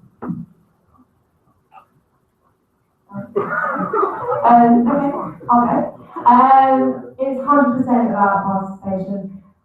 We're here to get more people involved, more varsities, more people playing, more people's training. That's what it's all about. We're here at Christchurch, we're a sporting family. We've got each other's backs, we always support each other, whether it's varsity. I don't think you can bring elitism in here. Like, obviously, there are scholars, that's the scholarship program for all of that area, so it is in place. But I think the sole heart of our Christchurch is participation. Yeah, I think and that is that more participation, more members, and that in turn is more money. And with more money, we're going to get what we want as a club, each club. So yeah, completely down to participation. Yeah, I guess it's kind of boring for you guys to all bring these other points. But yeah, of course it's about participation, getting new sports, getting, more people playing sports at a grassroots level is absolutely key, because otherwise we're going to be contending with the likes of, bigger unions like Loughborough, whatever. I know we have kids competing with Loughborough, but on the scale of like Loughborough, we don't have the funding for that, and we're quite a small union, so participation absolutely. But the way to go. So what are you going to do about increasing participation? So I think if we work well, playing sports is a great way to get people involved in sport. If they don't want to compete competitively, it's a good way to try sports, so really good with that. I think like sport trials need to be reviewed. I don't think having it every weekend is enough. I feel like, for example, with football, a few people have gone and then not decided not to come back, so miss the trials. There needs to be more chances to join teams and get involved. Also, what people talk about baseball is this girl Karen, which women's rugby this year have done amazing, and they should definitely start making some years that let people know how well they've done in schools to increase participation, not just for everyone, but for girls. Participation in sport doesn't necessarily mean participation in playing. So participation in coaching, refereeing, that's absolutely key, and that's a massive point of my manifesto. If we can get more people coaching, that increases participation levels, as well as refereeing as well. But I think definitely working with baseball closer. I feel there's a bit of a gap between performance sport and baseball at the moment that needs the bridge needs building a little bit more. Thank you. Go on. Thanks. What do you think about sports working with institutions outside of university to support talent? I think this needs to be encouraged more. For example, with County Rugby Club, we have a good link with them, and I feel like I've improved so much from joining the local teams. They really support university students, so maybe if we get involved with more governing bodies, like I got involved with RRP this year, they've given us so much free equipment. So maybe contact the FA and national governing bodies to help us out and recognise talent, because there is talent here at Christchurch. Once again, also the inclusive sport, which is ranging out of disability sports, not just playing sport, but bringing in outside of things to start encouraging the disabled people to carry on playing sport.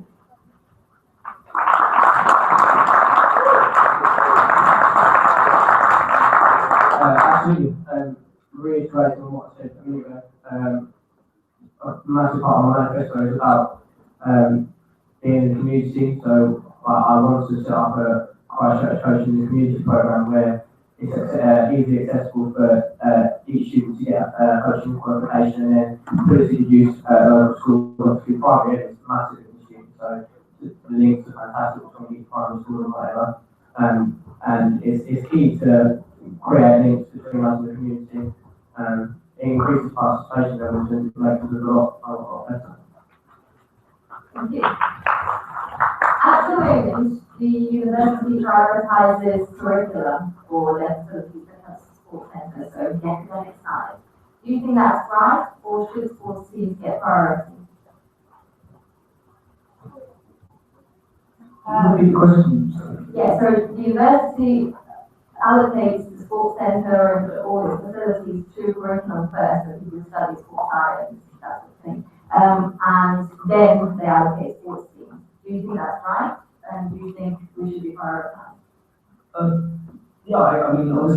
university is about getting a degree. So if you require the facilities for a dissertation, for example, you should be allowed them, but at the same time, there should be like boundaries between if people do need the facilities and people are just overusing it just to get a better grade, then you can share the whole, make sure it's all fair. I agree with Laura. Obviously, I think it should go to the academic first. We are here for a degree. We are paying £9,000. It should go to the academic. But however, with us expanding our facilities like Polo Farm, there's more chances for you to hire out different places in different rooms. Yeah, absolutely agree. It's just trying to find the line between where sports clubs need the sports centre and other Polo Farm, whatever, to use it at night, and obviously using it for academic purposes as well. Finding that line is absolutely key in, you know, making more priority on a special occasion, so like say dissertation or whatever, and then share it out to the sports team. So. What if the UKC facilities would be an option? Would you go with that? No. If we had to, we have no choice, then yeah, of course. They have got good facilities up there, so it's best when, you know, making the most of what we've got here. Yeah, good. I think, like I said to everyone, there's such big competition with Kent, and I myself am very big underlying hatred for them. But, you know, their facilities are amazing, and we should register that. If they do, we should take that. Let's talk about varsity, if we're mentioning kids. Do you agree with the current varsity model, particularly about the scoring points and how it works? I think what I was thinking of is this year Canterbury won most of their first team games, which is a really big achievement. I think that first team games should maybe count for more, as that is the elite top of where you are in the scoring pyramid. And obviously participation and friendship all do varsity, but everyone wants to win. And that is the winner and loser. I think that if you win your first team game, it should count for more points than the other. I think that's a really good point, and I agree with that. But it would make the point difference closer would be, you know, 20 to 10 or something like that. So yeah, first teams having priority and having maybe like 2 points, 3 points, it really will help. I actually disagree. I think the whole thing is about participation, like we were saying earlier. So I don't think that first team should be any different from fourth team, especially when playing the third team as well. Because we're just as important. Every team is just as important as the other, and 1 point from one team is absolutely important for them to get to the next team. So yeah.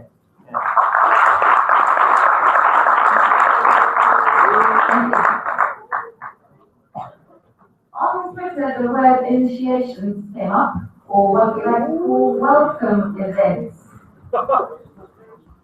What is your opinion?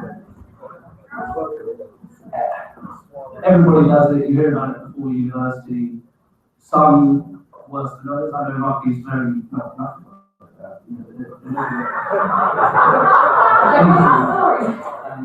They're all just made out. You know, it's a part of it. If you don't want to do it, you're not lazy. It's a part of it. It's making friends, it's bonding, it's nothing like that. It's nothing. One of my manifesto points is actually community training. I think it's really important that we educate associates on what is allowed and what's not. A few years back, we did have this with the football boys, so thinking back in minds, we do need to remember what, you know, people, the specialists are still vulnerable, they're homesick, they're, you know, this is an uncomfortable environment, but, you know, with the right training and show them that we are a good family here, that they can stay and it's going to be okay.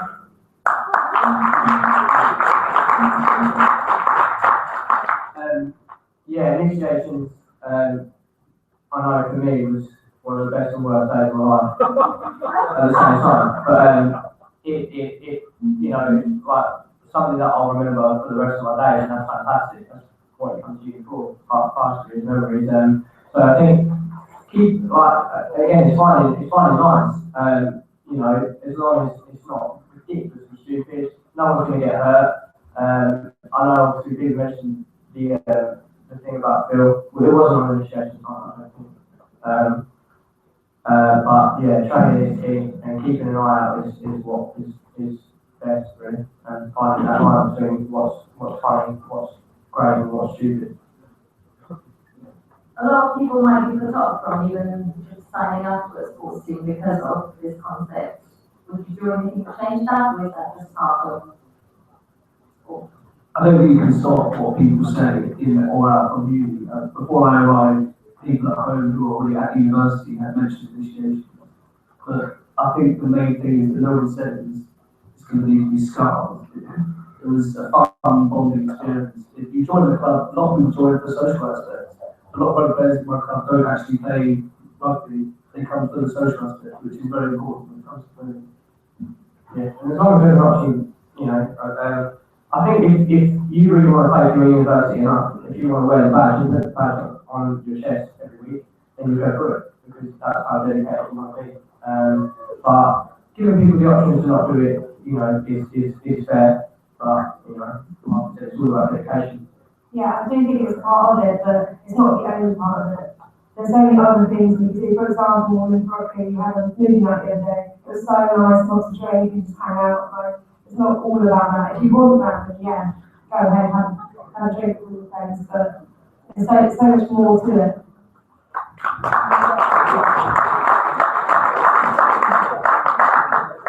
On Twitter, someone's making an allegation that freshers in sports get bullied.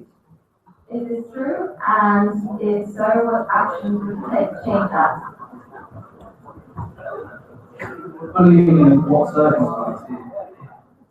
It's deliberate picking on them has to be stopped, but if it's in terms of bonding, friendship, and laugh, then it should be allowed. But I mean, it's definitely, if it's been bullying directed at someone and they're feeling uncomfortable, it needs to stop and they need to find out which kind it is and deal with it.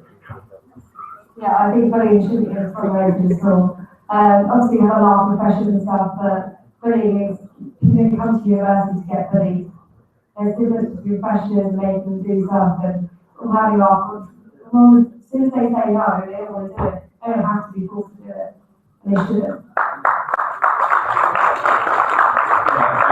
Bullying is an absolute runner, absolute no one should be bullied at all, because it's ridiculous. It will decrease participation levels and make reputation very bad. So, you know, if I was in power, I'd work very, very closely with the educational wellbeing officers, because I think that's kind of another area as well, to kind of push out bullying in that area. You know. Thank you. Let's lighten up the mood and talk kids. Should kids be done by individual clubs, or should we have one provider for all? Oh, sorry. Yeah. So every sport is absolutely individual. For instance, you know, from equestrian to kayak and stuff, to football, to badminton and stuff. There is absolutely no one brand that can give absolute fantastic kit to everyone. So I think each sport should do their own actual match day kit and playing kit to suit them the best, with again the guidelines that Emily Barron and DSU gave this year. But I would do a universal training kit for everyone, so that when we rock up to varsity and we go on a big tent next year, then we're all wearing the same kit and we're all going up as one. I think training is important, but it's more about having a social wear range available, so you can buy jumpers, trackies, leggings. There should be more than just a sports kit. So if you provided sort of just arrange them out, that'd be fine. But then sports kit should be individually done. I think like when things haven't gone right with sports kits because they haven't maybe followed the guidelines, and with my point of having kids training, we can tell the president exactly how to do it, how each step process, this is how to all kit. I think if everyone's there, the president, nothing can go wrong. I think it pretty much summed it up. No team can, like, you can't have one kid for the entire season. no one's gonna like every single one.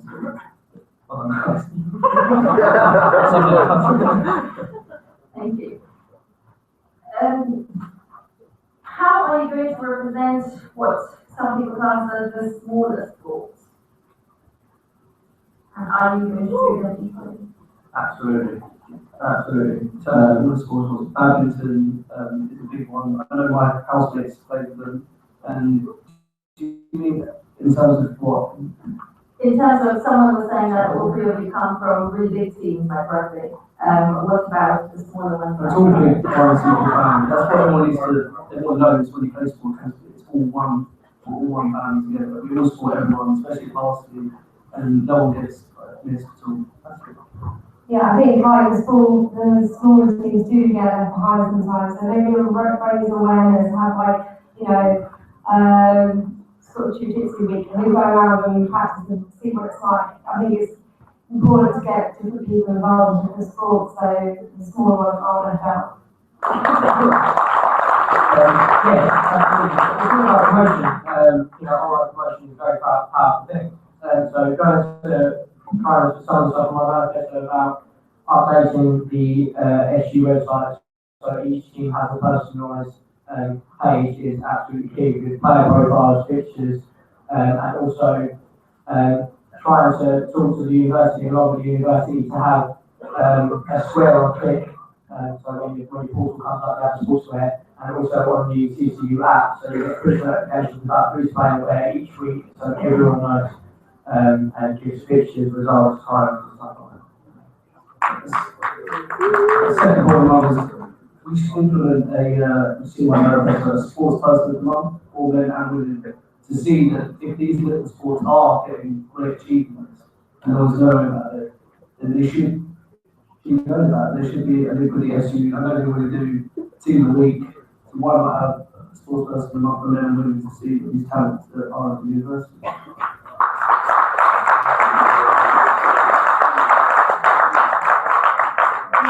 Range of costs for membership fees has been mentioned. What is your opinion, and will you keep it the same?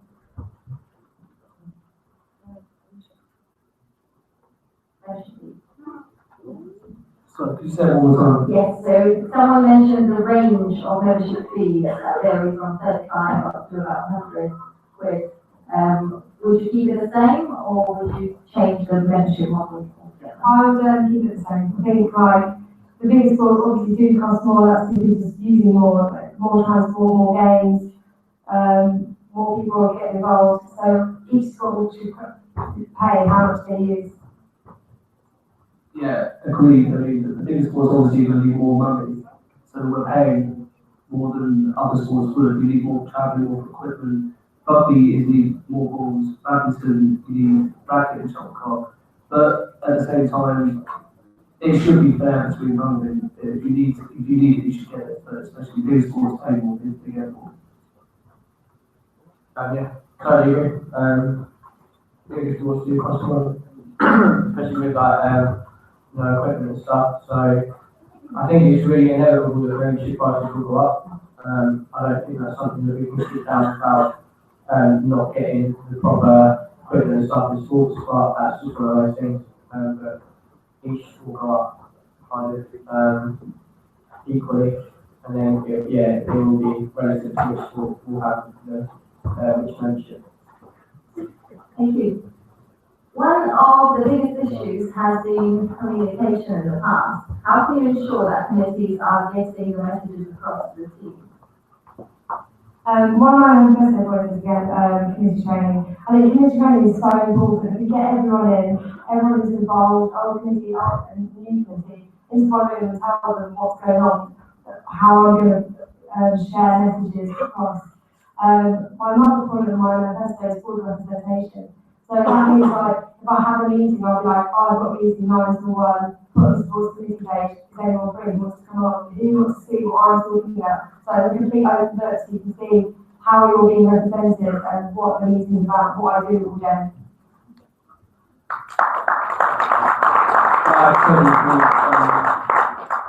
It helps more meetings and more often training. That's what we said needs to be done. It will be.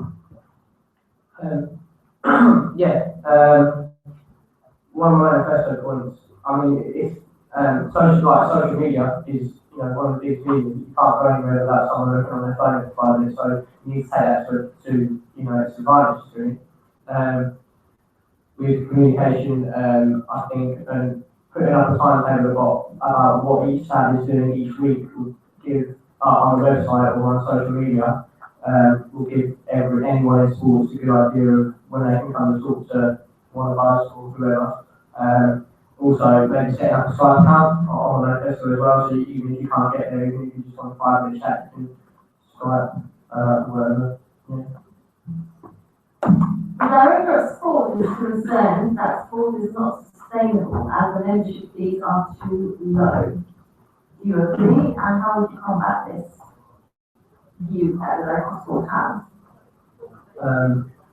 I think membership maybe is a little bit too low, but if you raise it too much, there's, you know, it's not going to be anywhere near like your participation levels at the moment. I think if the university were to, like most membership fees on transport, I'm pretty sure.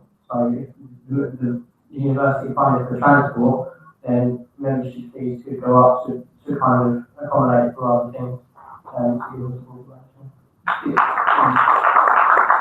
The main thing is that if you increase the amount you pay, you can get more out of it, but you can't, as long as if you boost it too much, you're going to lose people coming in, and that's just going to take all participation away. But the main thing is it is a bit low, but boosting it bit by bit will slowly get more funding, more transport, more equipment, and that's the end.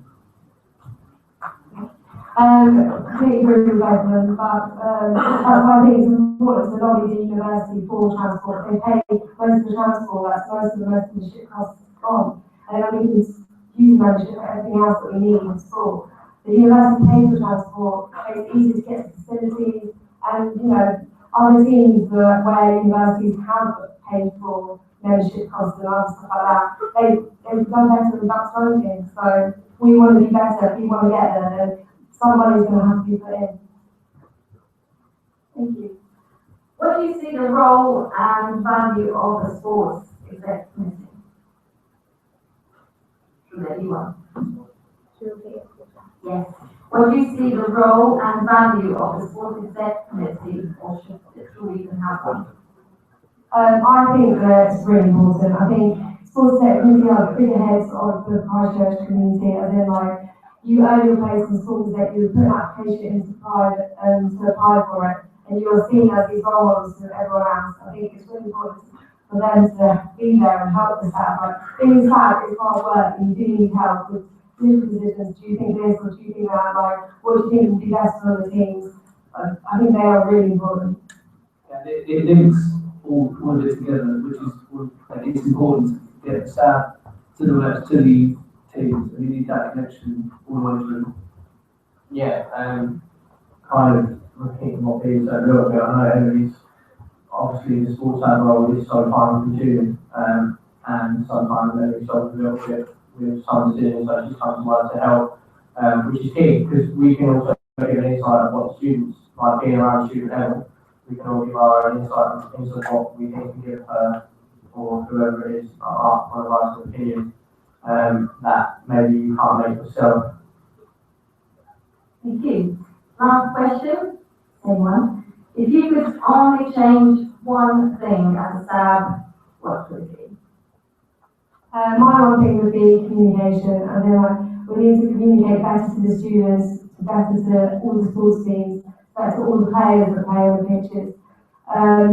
If something's going on, something hasn't happened, or it's not going right, the coach hasn't turned up, this hasn't happened, this hasn't happened. There needs to be better communications for everyone between those in power, presidents, and the staff, and everyone involved. It's down to increased participation is the main goal, but also you need to fix funding. That is the main area that is stopping people from joining because people don't know if they should be paying that much, or people are paying already, but they're due something they didn't get. And we need to fix that in the next year.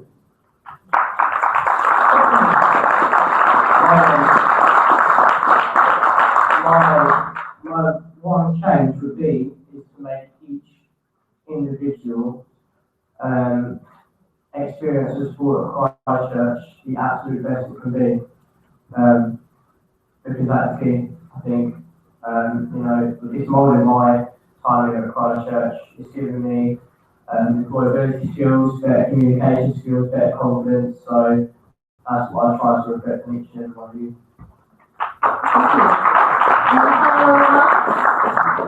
Both of you, please.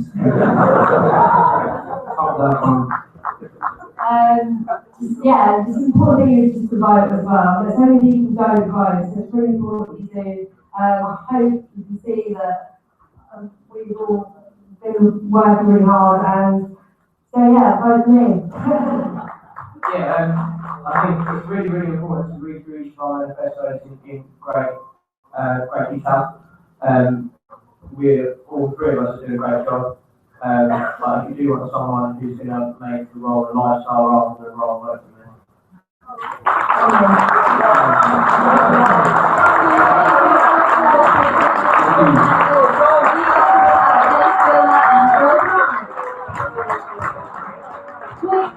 Break, and then we get president.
minutes to look up, please.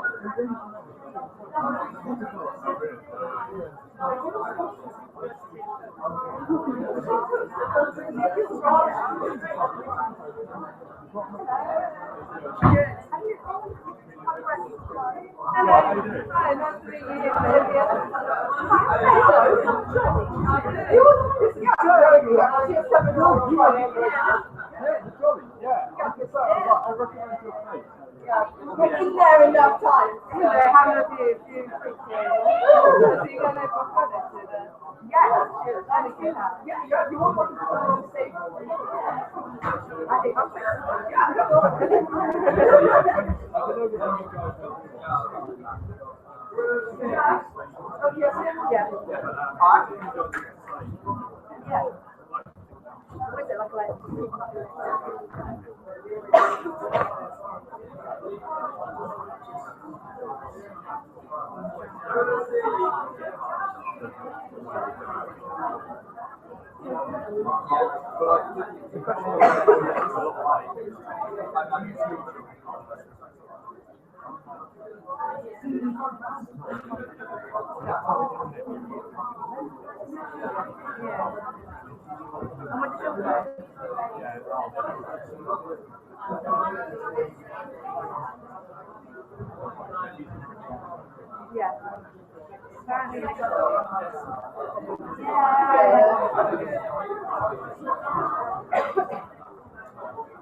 I just looked at you the whole time. I thought, I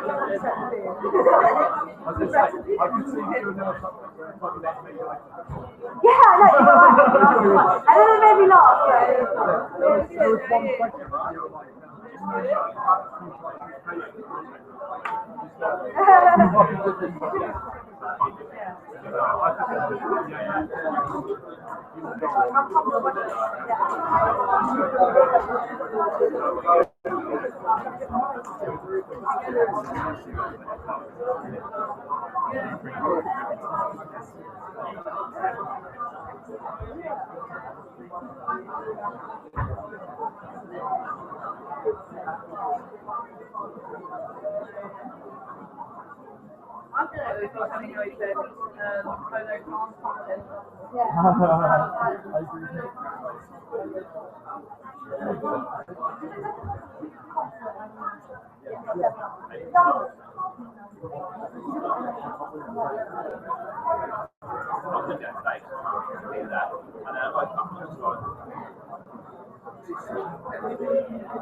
Are we ready to begin with the last activity?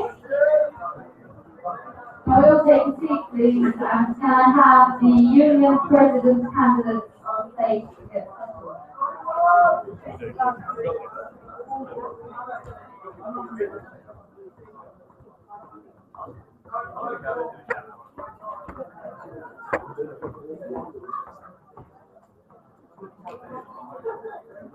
it's in the song.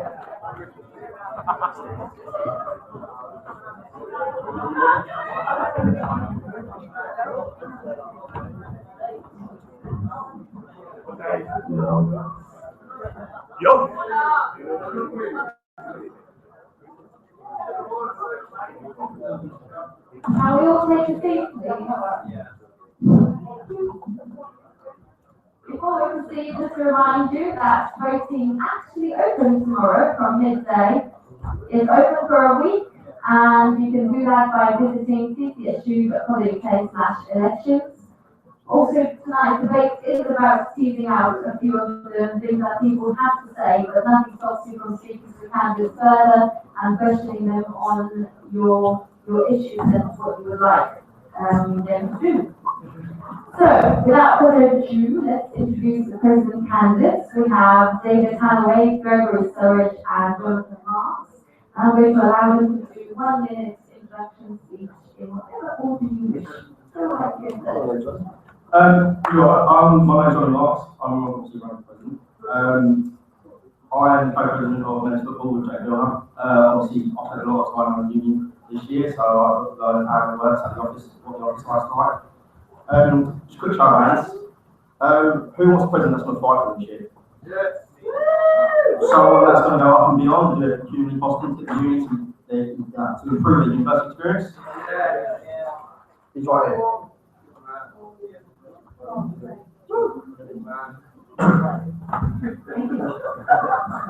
I apologise straight away for this crazy voice, bad timing. My name's Chris Sturridge. I've been here for 3 years now. Since being here, I've been social secretary at the men's hockey and first team captain. That means I know what happens in union politics, I've been around and know what happens. Points to my manifesto: employability, massive, library services, travel, food on campus, and the LGBT. They're a big part of mine. I feel like I'm good for this position because it's about having someone who cares. And being here, going through the experience that I've been through, I really care about everyone involved, and I want to show that by being president this year. So vote for it.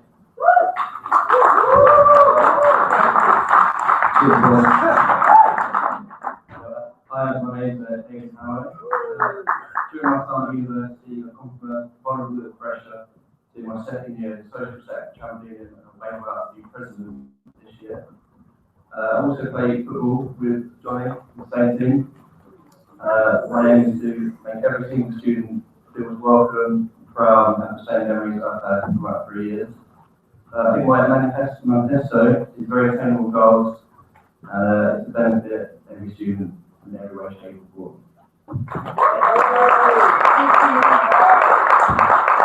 Just to remind you, hashtag CCSU voice if you have any questions. First random warm-up question. What is something you know nothing about? Before today's debating, I picked it up pretty quick. I've heard the same debate in politics. This is the first time.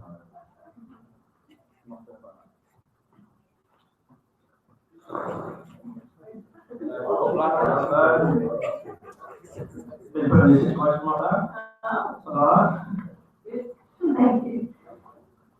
So let's talk about students from lower income households and backgrounds. How will you help them to stay at university and to enjoy the student experience as much as every other student? I'll say that one. First of all, I think the master plan. That means I'm heavily involved with the university and how they spend their money.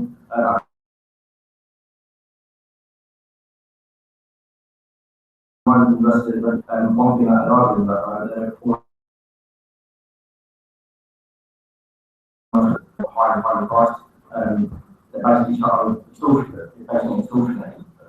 It's basically extorting the students in the university, and it's not fair. With that, the university is aware that that class system won't work in the future. And if they keep doing that, they're going to provide low-income students come to university, spending all of their time on housing and not being able to enjoy the social side of the university.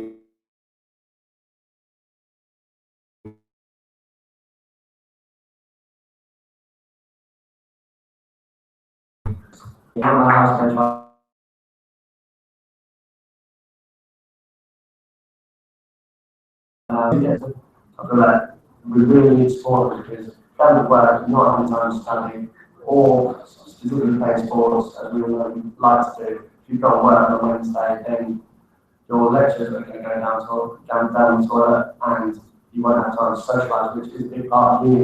And you need to have the fun behind it, which is what I'm going to hopefully do next year if I'm student in prison. Yeah, I totally agree with the combination is ridiculous. 158 facilities.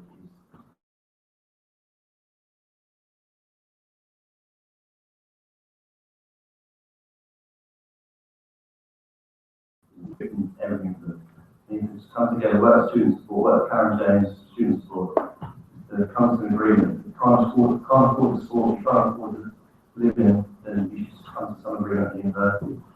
You've got to identify the problems as well. Yeah.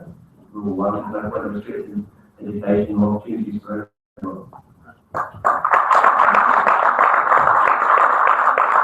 Students complain that the union is not political enough and too sports oriented, yet all three of you are candidates with a sport background. Will you do anything to make it more political? Doing sports, I don't think actually restricts what we're able to do. I think it makes us understand more because we know the team feel, and that's what we want to promote throughout the university. We are a big team. We want to bond together and get through it as one. So I don't think sports restricts us in any way. It allows us to help further and understand that when a player doesn't feel right in the team, then they need to be looked after.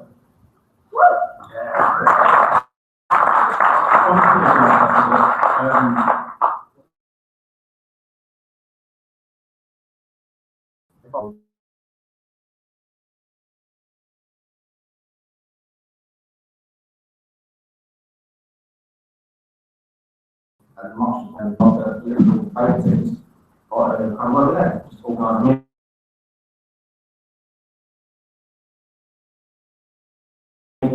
I'm probably pretty honest. But that's the whole point. If I'm in this role, I will use every single resource available to me, like society, to make it to develop the university. I don't think being from the sports team restricts opportunities for everyone else, but we have students at the team, we should all work together as a sport. We should everyone, sports and restrict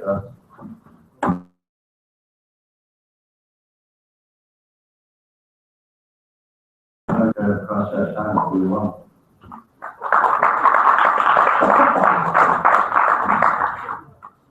You obviously know a lot about sport and have a lot of opinions on it. What will you do when you and the president of sports disagree on major union decisions?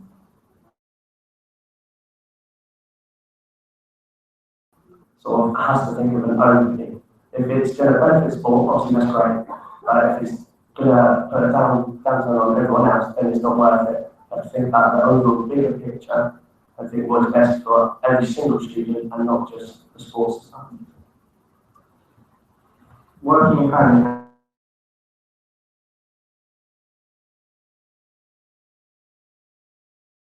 is the lead sector. Now, I'm not going to be a communist.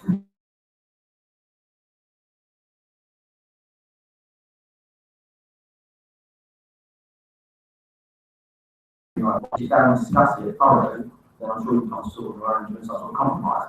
It's all about finding that middle.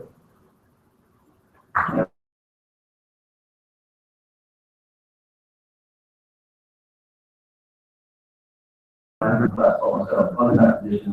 Someone told me that it's not fair. I think obviously the age of each other to get a bit more step for everyone, but again, first the overriding issue and then so including Will you continue the union's late night venue of choice relationship with class chemistry? Yeah, absolutely. There's no replacement for chemistry. That is our own paper. Speaking from a sports team, obviously, everyone's invited in there. Especially this year, I think they're coming to come on the crowds and I spent the last 4 years here through this year. So I've seen it through, and then I've seen when they're having massive rivalry, then you got to Friday nights, things like that. Keeping it on time with the union, they offer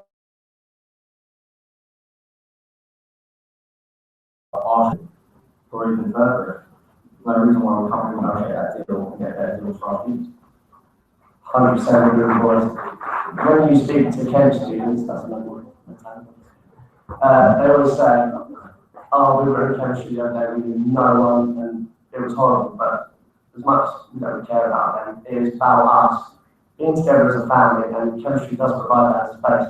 You can look at other places, but sometimes they're not big enough, especially sports on Wednesdays. It's absolutely packed because all of Christchurch knows that's where the rest of us are going to be. We want to bond with our friends, that's why we go, so I think it's perfect. There is a lot of hatred for students in the community, a lot because of nighttime. What could you do to change that perception in the community? One thing as one of the university is working in the community with kids. We do a lot of community work. That said, especially with the work hard, work well with and structure community work plans, we get sports teams involved with that, and schools are always integrating money to charity, they're fantastic on the clubs. I mean, if you can get everyone involved in that and direct in the right direction, there's no reason why we can't let student reputation in the community. I 100% agree. Hockey have done that exceptionally this year. We've got a Health for Heroes, obviously a great cause. If we can get all of the students together as well to do things for them, like that charity events, everything that we can do, it's going to give us a great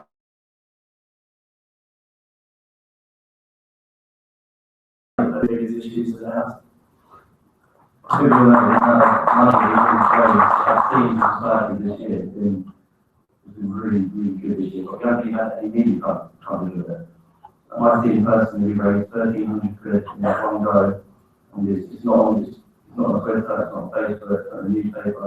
We can push for more media coverage, because all we see is people have to tweet the bad stuff, tweet the fight, tweet the charities, promote everything we do as a club, and as a unit.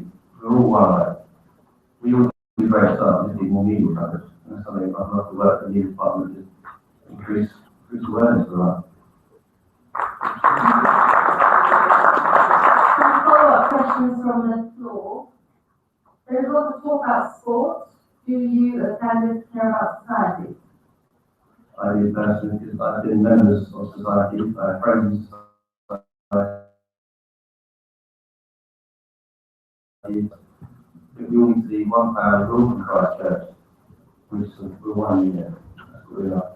Yeah, that's exactly how I feel. Societies are as important. You don't want anyone to get victimised for not being as important. So if we all just say we are as important each other, which we are, it's going to make us one family, one unit, and then that leads to great things because we become one big mechanism. And if one cop feels like they're being victimised, our machine's flawed.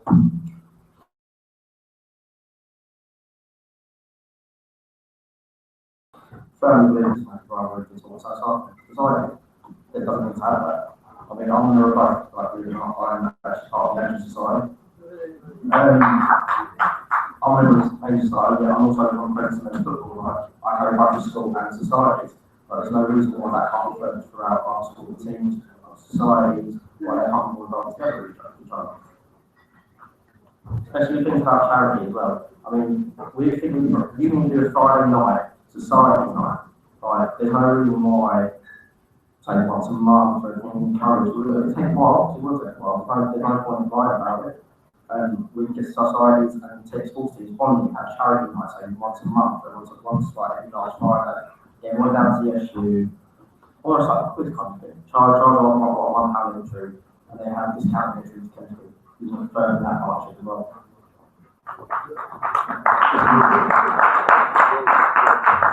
Another follow-up question related to chemistry.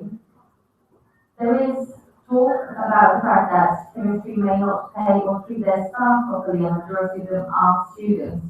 Should you protect them and not how much money the union gets from chemistry? Well, sorry, I mean, we're here for the students, first and foremost. Then if we're not protecting you, we're not doing our job right.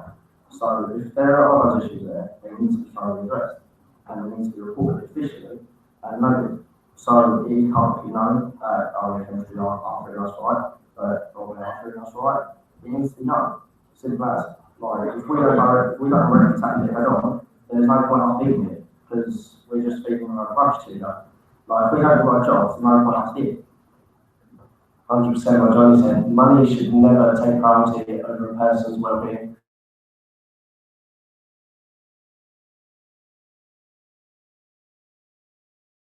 Especially a student, we have that, and it's a priority.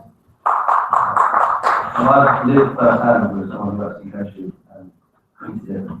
I know the person needs money is one from a lesser background, but absolutely, if we're not there to protect them, then what we do, I've worked with education and well-being because you actually have to. You can't have someone struggling.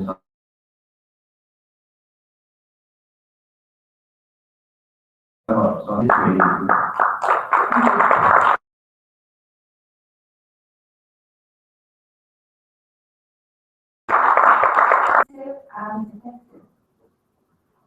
There's always got to be a council because it is about getting a fair representation. whether it is or not is a different matter, and if we get into the role next year, that will be addressed. You have to focus and make sure it is fair for everyone, so otherwise there's no point being cancelled. It's a dictatorship otherwise. We're basically balancing students at our university. We can't, like, as much as we go in down on the policy, which I thoroughly really hard, I want to provide, I can't say anything about the students. All I want. Those union council members are vital to having to pass their information on that they received from other students onto us, so we can give more voice. I think these guys are the heart of the university, like, these guys are representing all of us. They're not in it for money, they're not in it to make profit, they're in it to give every single student, every background, every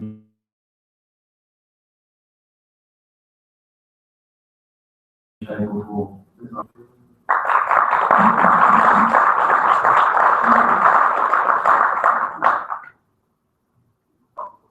For a lot of staff officers find that it's very difficult when they're opposed to change what the university does, particularly when they feel that they need to maintain the relationship with the university.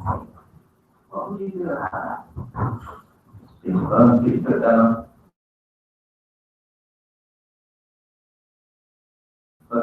Even though also we could and have, I think it's got to be firm and strong. Don't take no from ourselves, obviously do it.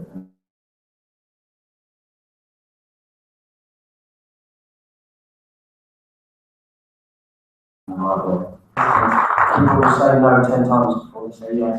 If you really want to represent the students well, you have to give it your all and just try and do that, otherwise nothing will change. Thirdly, to maintain relationships, however, we need to evaluate our relationships. There are many points to keep in mind. It's like, if we build new relationships from ground up, if we don't know, I can't say, oh, yes, we perfectly here, so why not? It can take a while to build a relationship, but if we're going to have a relationship now, there's no point in it. I'd rather build new relationships that provide better facilities, better funding in the future, rather than be stuck here at one street. That's because I always going to go down one way, where it's from there.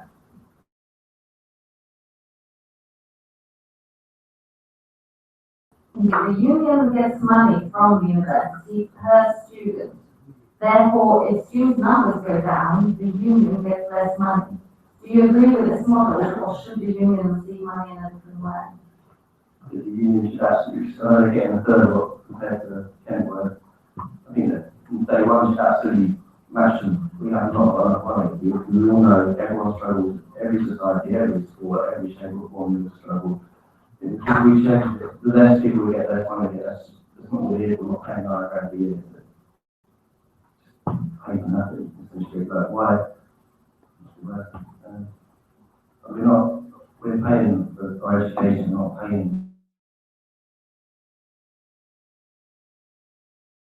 people are not our fault.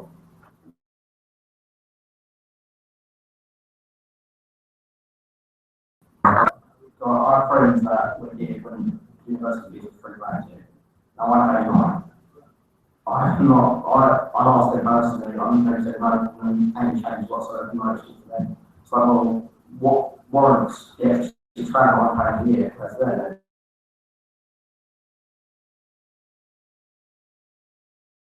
Okay, it's unacceptable. The university can go ahead and pay $3 million a year, and you're giving us a year to what? No money.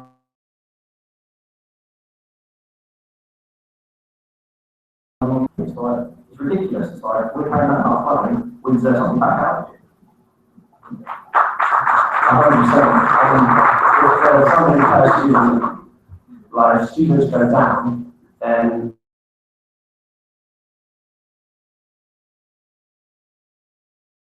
to improve our facilities, to better our university, the numbers will just keep going down. It will have a knock-on effect, and this university will just eventually go down here. That's what no one wants, because we love this university. Do you think the union should focus more on national issues, such as the EU referenda, or do you think we should focus on university issues and different issues?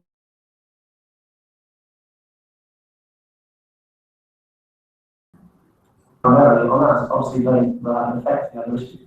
But immediately we need to do what's best for our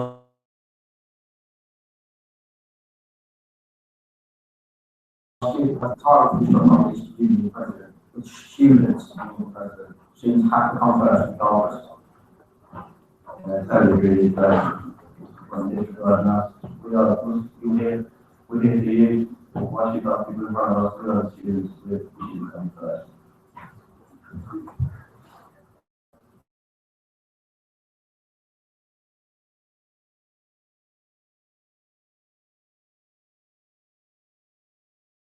And is the right way to hold them to account?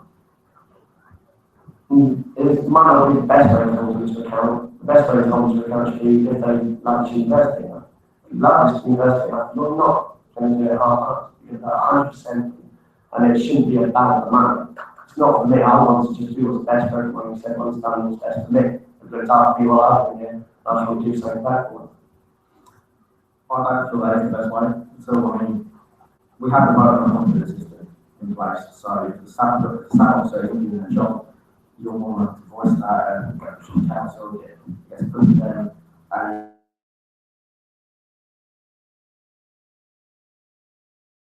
that doc, like, removing their pay is not being a mandate. I mean, starters, like, we shouldn't be promising you things that we can't deliver.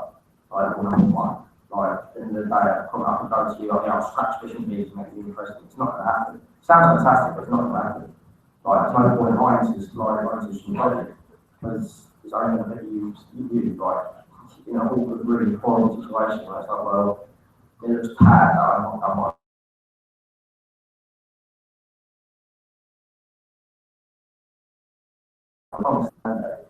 The program of is there, use it. I agree with you. I'm sure these people agree with me, but I do the job for free.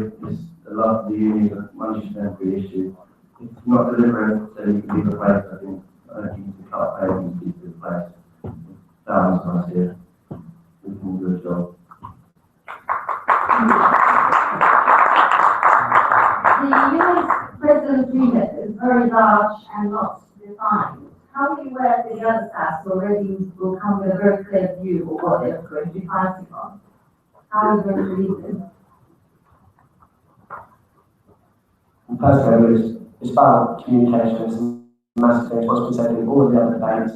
It's about everyone comes to you, telling you what they want, and you see what you do. You need to keep the overview in mind, but then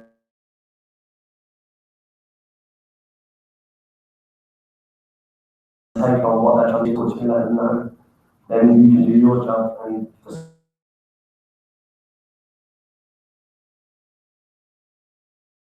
communication, which is also for people. Communication is the team.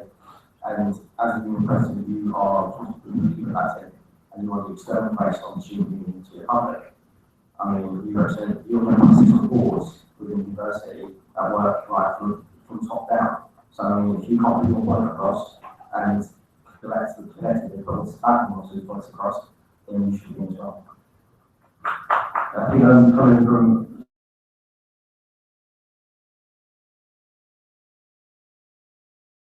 students, there's 4 heads better than 1.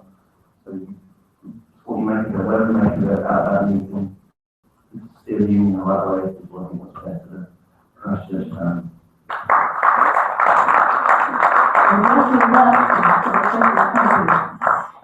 Do you think being elected in a sabbatical officer role warrants you the opportunity to just make decisions? Or do you think we should ask students more in altering votes? 100%.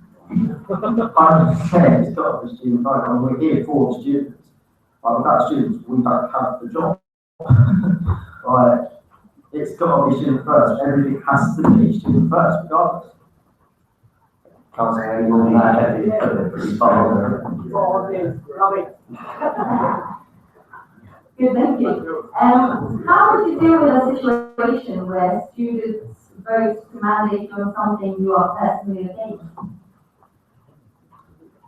It's not about personally against, is it? We're going to keep repeating what we've been saying this whole time. It's about what the majority of the students want. If we personally don't agree with it, but it's best for the union, then we have to do that. Doesn't matter about your own personal views, if that is going to benefit the uni, then that is the priority.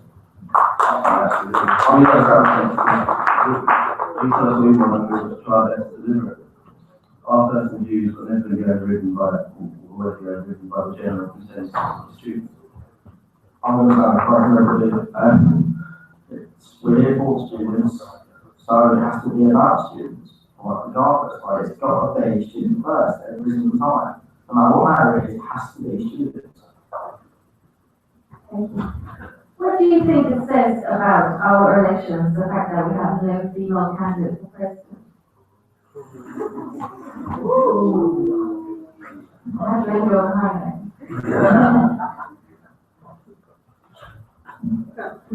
I think anything is the luck of the draw, as you know. Well, I mean, we never Darcy years ago, the junior president, so that question now, posed to us there's three men. I don't think is almost fair, because it's like it was complete. It was bad to everyone, any student in the university, especially when there's more students here are female than are male in Christchurch. You know, you've got students for every single one of them. And they not it. So it's down to complete personal preference, whether they want to or not. So, no. Yeah. So,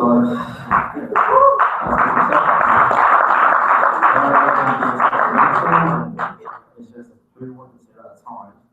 And so, you know what, I'm glad for it. Also, gender shouldn't be an issue in this job. Just because, you know, it doesn't matter, it's who's best for the job. If it's a male or a female, it doesn't matter, who's going to serve students best, that is all that matters. Thank you. Right, last question. Anyone? If you could only change one thing as a staff, what would it be? The current setup of the change from. Fair enough. I think universities work, because I find that student union, campus, and school centre are all separate. I want to bring it all together.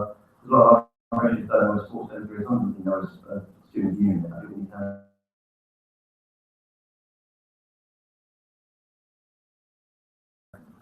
School centre can be one place for all problems to be solved.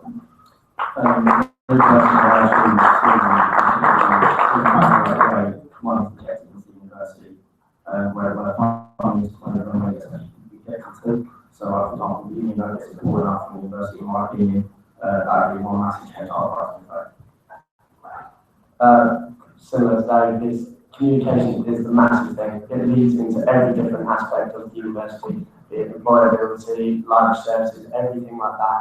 It's all due to communication. And if that's up, then we can promote our uni better, which will create a better uni for us, leading us into the future and make it better students all at the same time.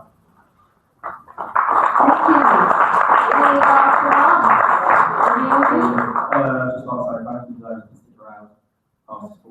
There's a lot of people left, but thank you very much out.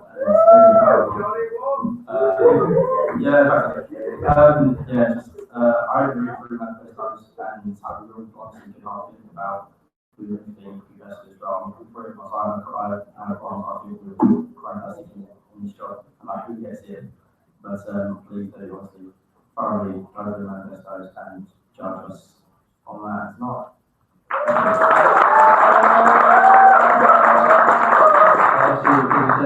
Thank you for coming and supporting, but hopefully you can see the story of the three of us probably aren't talking at our best right now. But again, as people said, read through our manifestos and just vote for what you think is the best. All three of us, I'm sure, will do a good job, so we'll go to the right one.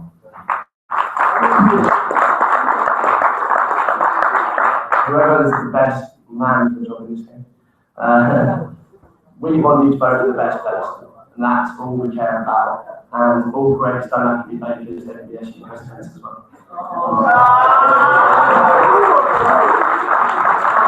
Right, can we give a round of applause to the union president and the David Hanway, research and Jonathan Marsh.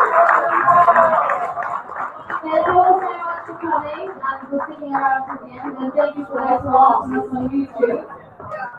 You can vote from tomorrow, and if you want to bought your tickets for students to see the Royal Sports Centre. Thank you.